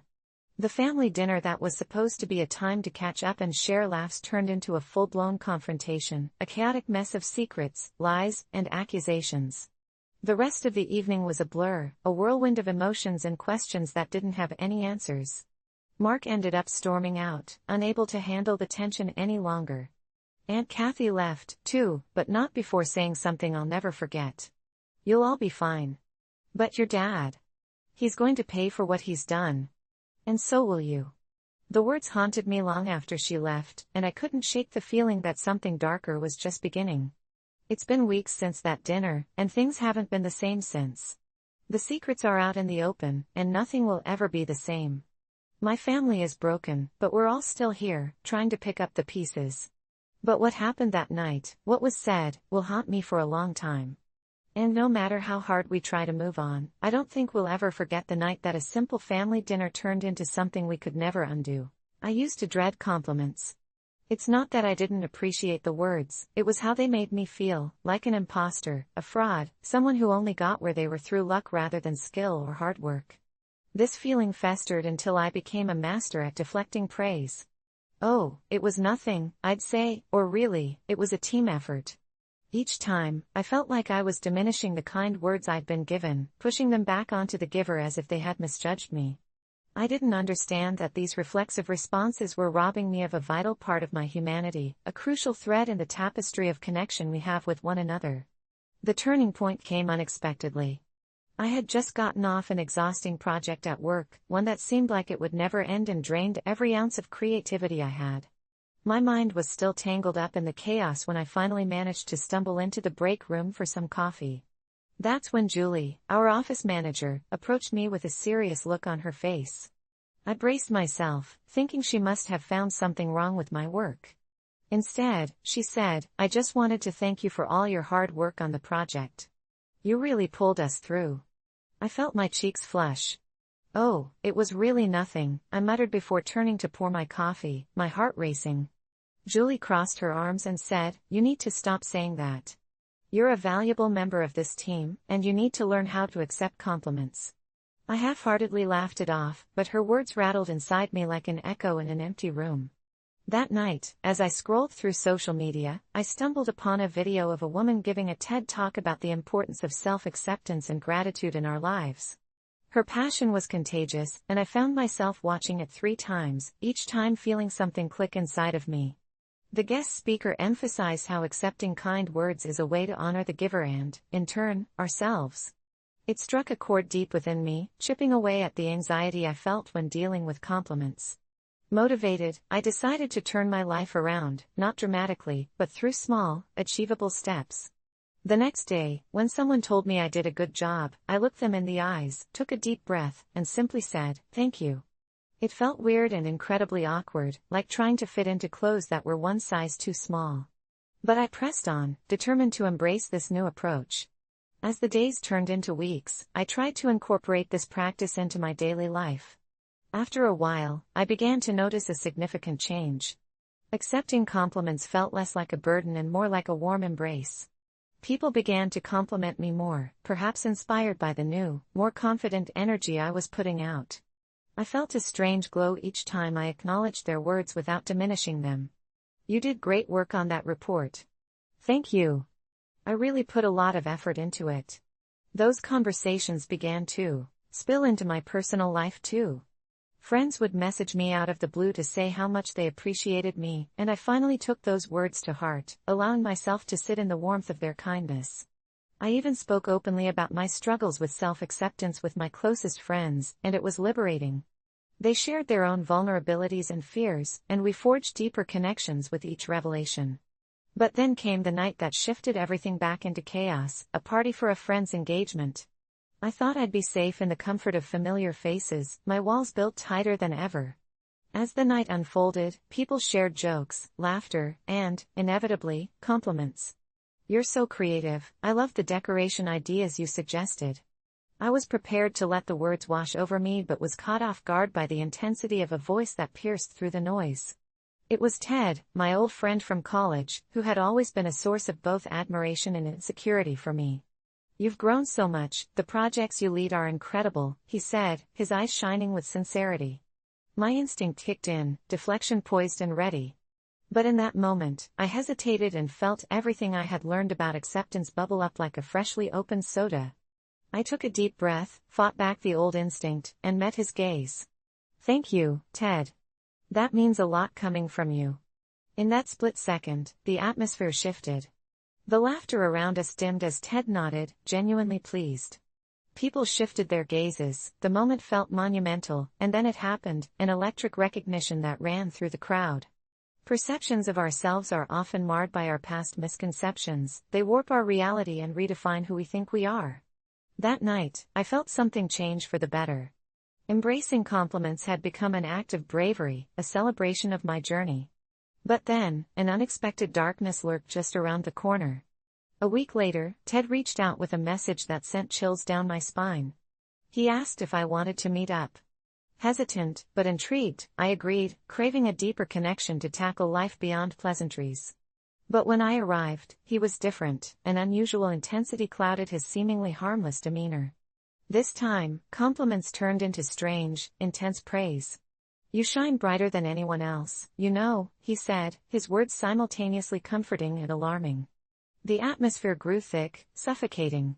The kind of praise I had welcomed turned ominous, sinister. It felt like a trap, a lure into a net I hadn't foreseen. I instinctively excused myself under the pretense of needing to make a phone call. Panic gripped me as I stepped outside, the air felt heavy, sharp, and taunting as my heart raced. This wasn't just about learning to accept compliments, it was becoming clear that vulnerability came with inherent risks, and embracing my past didn't mean everyone would handle it with the same grace I had hoped for. I could still hear Ted's voice echoing in my mind, every word a reminder that acceptance could breed entitlement. I felt compelled to challenge my fears and rise above them without succumbing to darkness. I opened my phone and messaged my best friends, spilling everything, and their unwavering support drew me back from the brink of despair. As I spent the night pacing my apartment, I realized that growth isn't a linear pathway, it's littered with ebbs and flows, sometimes leading us back into the shadows before we can truly find the light. The next time I saw Ted, I embraced the encounter with a firmer stance. I confronted him about how his compliments hit differently, and to my surprise, he acknowledged my feelings. "I never meant to make you uncomfortable," he said softly. "I'm learning to." That's when it clicked, we're all struggling in our own way, navigating our perceptions, projecting our insecurities. Though that moment felt thorny, I learned another layer of acceptance, not just of kind words but the complexities of human interactions. From that night on, I continued to embrace compliments as they came. I realized that every compliment is as unique as the person giving it. I learned that some would uplift me, others might weigh me down with expectations I didn't want to bear. But knowing my worth meant I could weather any storm of words and beliefs, embracing each moment as an opportunity for genuine connection. So, how did I learn to accept compliments? I didn't just learn to nod politely, I learned to see them as stepping stones toward deeper relationships. I discovered that acceptance is not merely compliance with what others say, it's the fortitude to engage, to express gratitude, and to recognize my own worth in a world that sometimes defines us by the shadows of doubt. It has lived on as a personal growth story, one that transformed a fractured perception into strength, one compliment at a time. I never thought my journey to setting healthy boundaries would lead me to a horrifying realization about myself. It all started innocently enough. I was a people pleaser, always the one to jump at the chance to help friends and family, even when it meant sacrificing my own happiness. I thought being nice would earn me their love and approval. But as days turned into weeks, and weeks into months, that facade began to crack. I was drained, both emotionally and physically. My friend Jessica would call me at all hours with her relationship problems. I'd listen patiently, offering advice, accepting her tears and tantrums as if they were mine to bear. Her drama became my routine, a daily prescription for agony disguised as friendship. Then there was Dave, my coworker, whose workload I had taken on as my own. Sure, my boss praised me for my initiative, but deep down, I was suffocating under the weight of his responsibilities. And that's when the nightmares started. At first, they felt like mere reflections of my stress, fragments of my chaotic life. I would wake from dreams where I was drowning in oceans of obligation, hands clutching at my throat, eyes wide with fear. But as the weeks passed, the nightmares became visceral, bleeding into my waking life. I remember one particular night. In my dream, I stood in a vast, black void, my limbs tangled in thick, glistening vines. They wrapped around my body, squeezing tighter with each plea for help escaping my lips. And just as I thought there was no escape, a voice boomed in the darkness, "You made this mess. No one is coming for you." I jolted awake, gasping for breath, my heart racing. It was then I realized something needed to change. The next day, I summoned every ounce of courage I had and made a decision: I would start setting boundaries. I drafted a message to Jessica, explaining that I couldn't be her emotional crutch anymore. As I hit send, I felt a mix of dread and relief. When she replied with anger and sarcasm, claiming I was abandoning her, a chill ran down my spine. But I held my ground, hoping that the universe would reward my newfound strength. Shortly after, I faced Dave. I had a meeting scheduled with my boss, intending to reclaim my workload and let Dave handle his own. For the first time, I felt like a warrior stepping into battle. I envisioned myself marching into the room, ready to demand respect and equality. But the moment I opened my mouth, the fear cloaked me like an icy shroud. My knees felt weak, and I almost crumbled under the pressures of my perfectionism. Yet, as I attempted to address my concerns, it all morphed into a garbled mess of words. When I walked out of that meeting, the weight around my chest felt heavier than before. I started doubting myself, worrying that I would lose everything: my friends, my job, my identity. Then the nightmares returned, more vivid and sinister than ever. I lay in bed, drenched in sweat, as the voice from the darkness began to whisper in my ear, taunting me: "You're doing it wrong. They will all leave you." I tried to shake it off, thinking I could ignore it. After all, I had made progress, right? But with each nightmare that slithered into my slumber, I became haunted by unrelenting guilt. One night, I dreamt about a grotesque version of Jessica. Her face twisted, her eyes dark, accusing me of abandoning her in her time of need. She dragged me through her chaotic life, forcing me to endure her pain, her sorrow, and I couldn't escape. I woke up screaming only to find my phone ringing. It was Dave, complaining about work and wondering why I hadn't answered his earlier texts. Disoriented, I found myself slipping back into my old habits, feeling guilty for prioritizing my own needs. But the dreams persisted, now more graphic, engulfing me in an abyss of despair until I found myself standing at a crossroads. With the nights blurring into terrifying echoes of my psyche, I realized I could either allow these feelings to suffocate me or confront them. I took a deep breath, grabbed my phone, and dialed Jessica's number. "We need to talk," I said firmly. "I care about you, but I can't be available for you like I was before." I felt a wave of nausea wash over me as her voice dripped with disbelief. "You're choosing your own needs over mine? How could you be this selfish?" Each word sent toxic daggers into my heart, but for the first time, I stood my ground. I repeated, I care about you, but I need space. The call ended with her rage echoing in my ears, yet strangely enough, I felt an odd sense of freedom. I didn't recognize the person I was becoming, but she felt strong, determined. As the days passed, the nightmares faded, replaced with a confidence I had never known.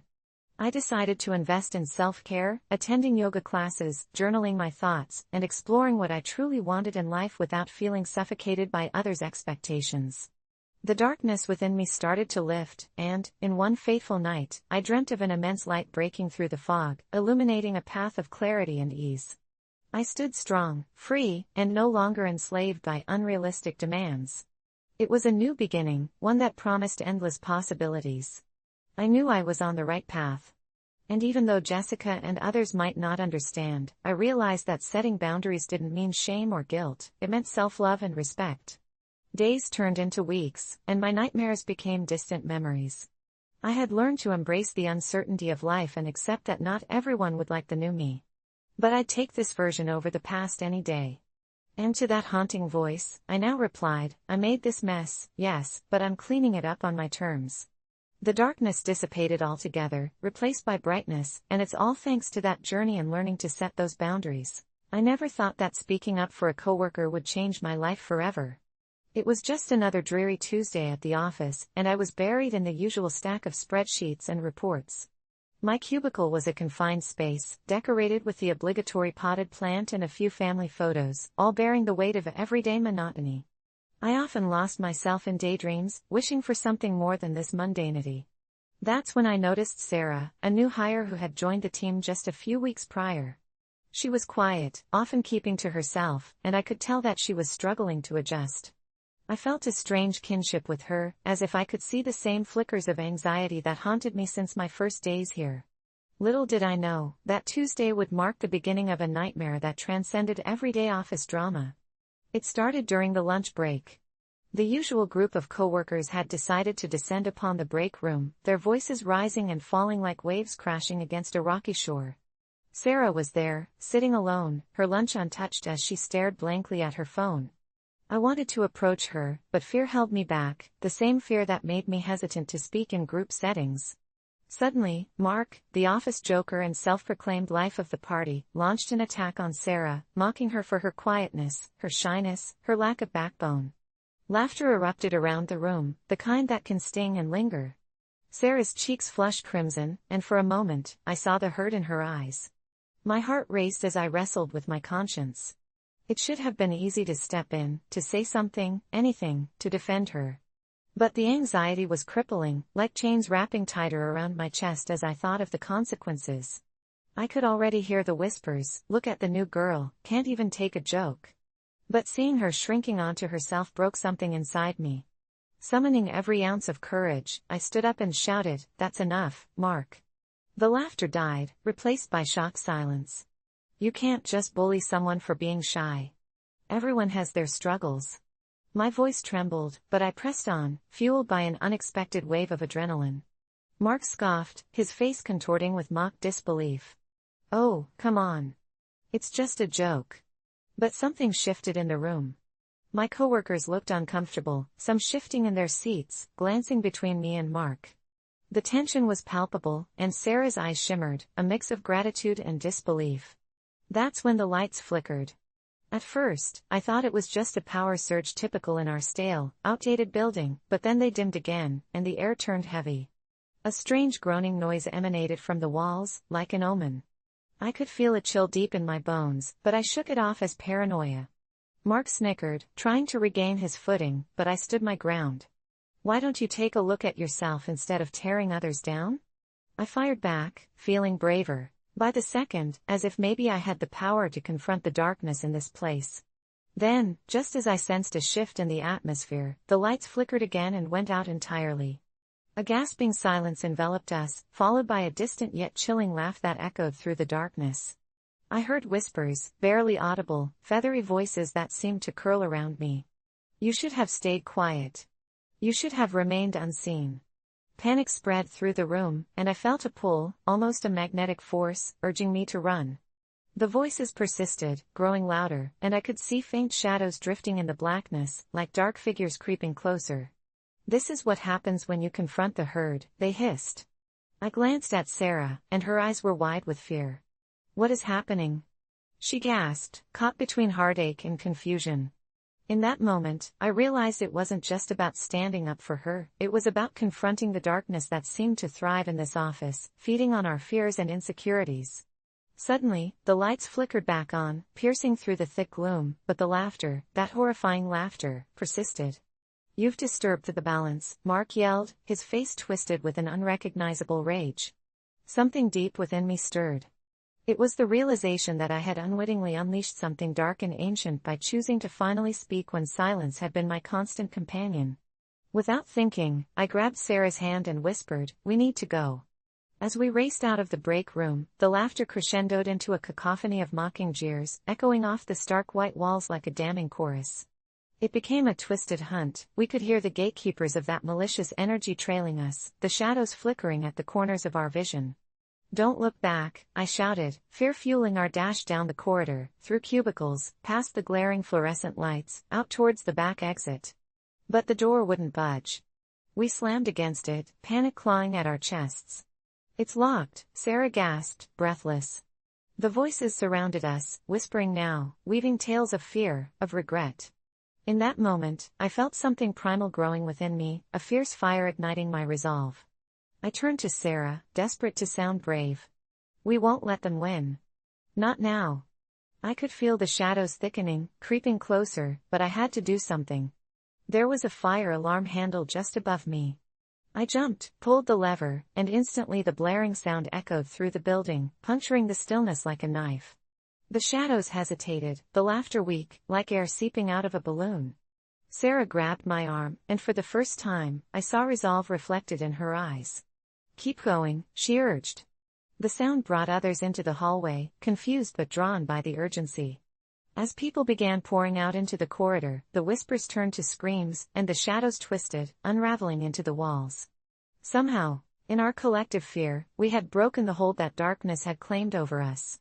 With that cacophony of screams and alarms, we pushed through the door, tumbling outside into the harsh light. Mark was nowhere to be seen, perhaps he had been swallowed by the shadows.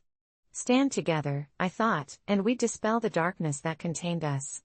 Looking back, I wasn't just speaking up for Sarah, we had stood up against the very essence of fear that had lingered too long in our place of work. That day changed everything. The office atmosphere shifted, no longer stifled by dread and ridicule. Sarah and I grew close, and together we championed kindness in our workplace, making it a refuge instead of a battleground. But there was a lingering mystery. Sometimes, in the dead of night, I would hear faint whispers in the air, echoes of "You might have won this round, but we're always watching." I couldn't shake the feeling that the shadows still lingered, lurking in the fringes of our lives, waiting for just the right moment to strike again. All from the lesson learned that day: courage isn't the absence of fear, it's the determination to act even when that fear seems insurmountable. And sometimes, speaking up puts you in the crosshairs of a darkness you never knew existed. What would you do if you were faced with that choice? My family's reaction to my career choice: "You won't believe it." My family's reaction to my career choice: "You won't believe it." I never thought my career choice would lead to such a huge rift with my family, especially since I'd always been close to them. Growing up, there was this unspoken rule in our family that we'd follow respectable paths. My dad was a surgeon, my mom a successful lawyer, and even my older siblings took traditional routes. One became a banker, and the other a professor. So, when I first announced my decision to them, I didn't expect an easy conversation, but I didn't anticipate the intensity of their response either. I'd been in school for a few years, dutifully studying pre-med like they wanted, going through the motions even though I knew deep down it wasn't for me. Every biology lecture, every chemistry lab, and every hour spent buried in medical textbooks felt like I was sinking further away from myself. Then, in my second year, I stumbled into an elective art class, just needing something to break up the monotony, something that would give me a breath of fresh air from the heavy science load. But that class changed everything. Suddenly, I felt alive. Sketching, painting, sculpting, everything about it felt right, like I'd finally found what I was meant to do. I started spending more time in the studio, working late nights, skipping study sessions, missing family calls because I was too engrossed in my latest piece.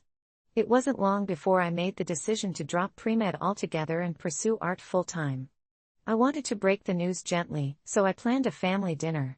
They all arrived, looking proud and expectant, thinking I'd be sharing my plans for med school applications. I took a deep breath and told them I'd made a decision about my future.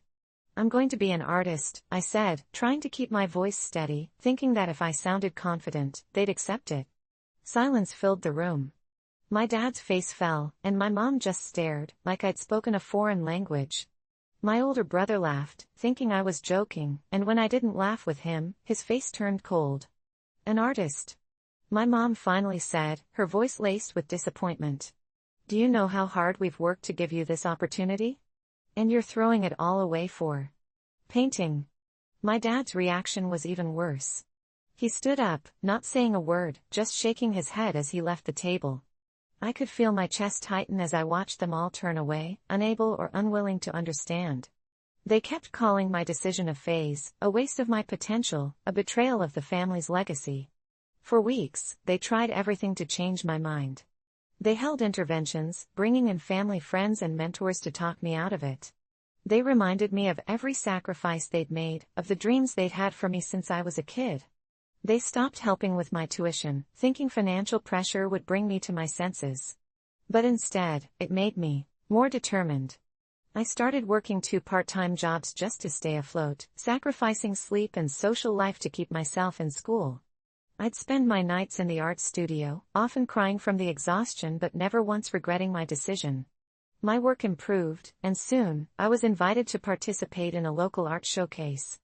I thought maybe this would be my chance to show my family I was serious, that I wasn't just playing around. I invited them, even though I was terrified they wouldn't come. On the night of the show, I scanned the crowd, hoping to see familiar faces, but they didn't come. Instead, they texted me after, saying they were disappointed and didn't want to support a mistake. I felt crushed, but I poured that pain into my art. My work started getting noticed, and I even sold a few pieces. A well-known gallery offered to feature me, and for the first time, I felt a flicker of hope that maybe I'd prove them wrong.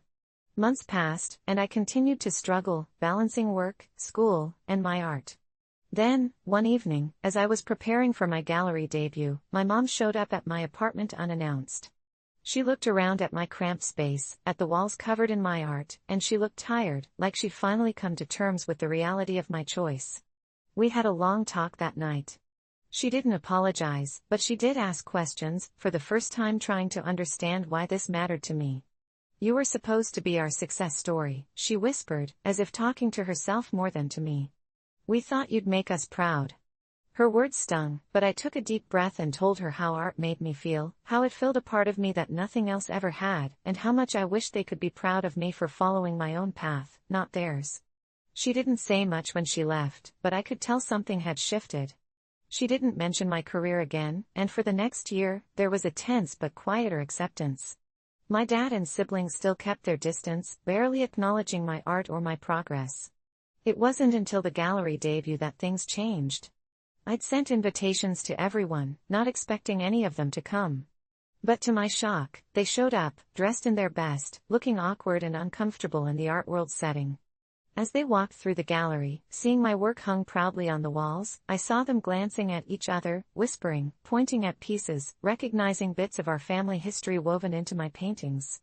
One of my pieces, a large, bold canvas representing my journey and struggles, seemed to catch my dad's attention.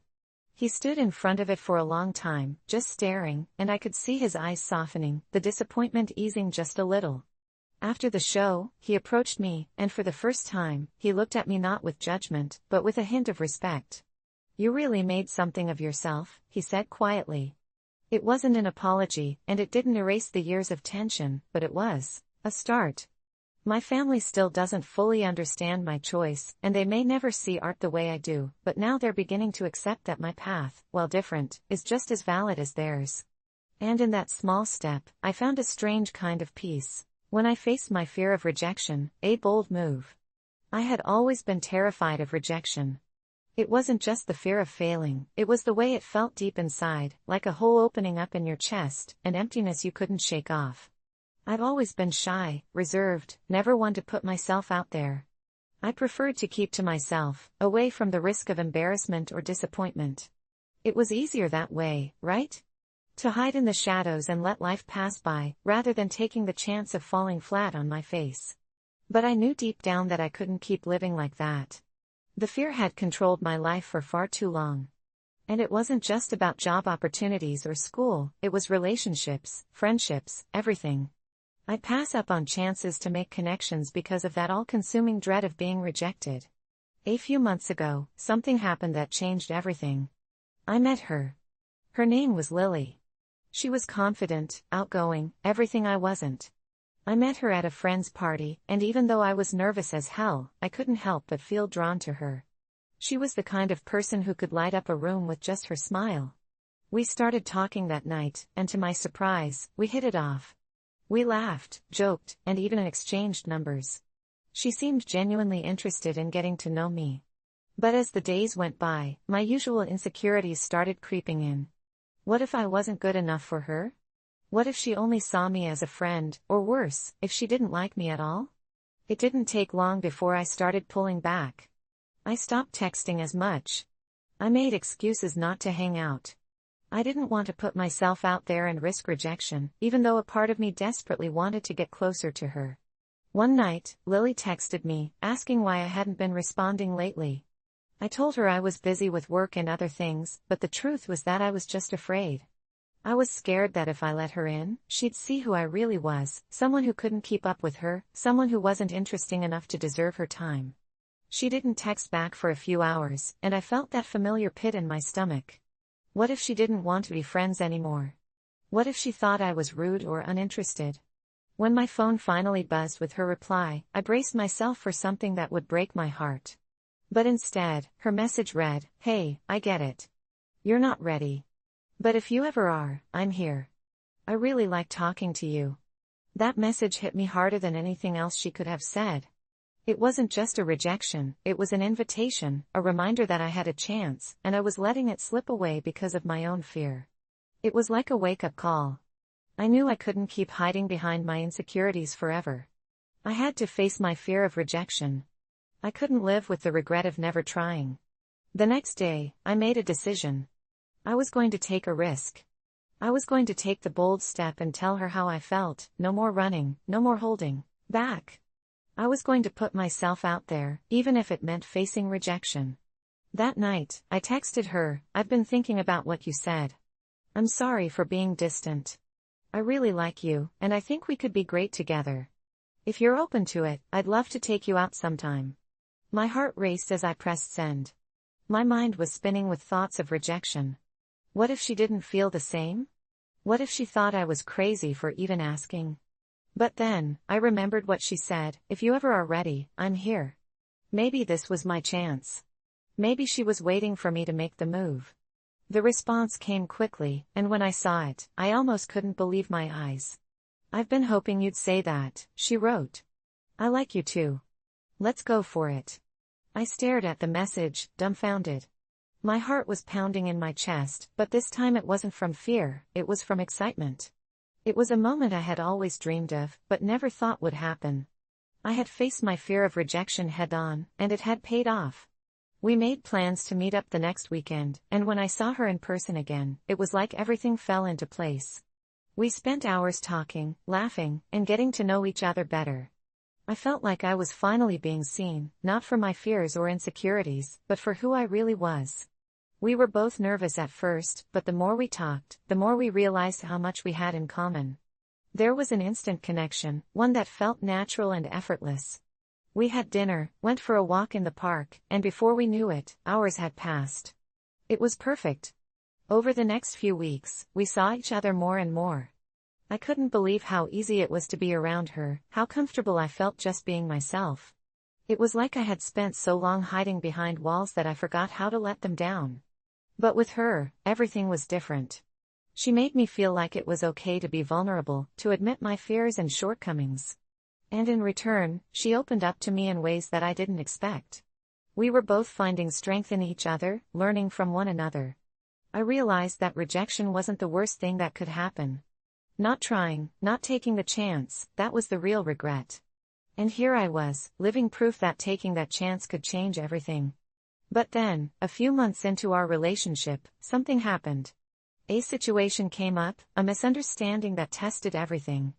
I won't get into details, but it was a situation that made me question everything I thought I knew about myself and her.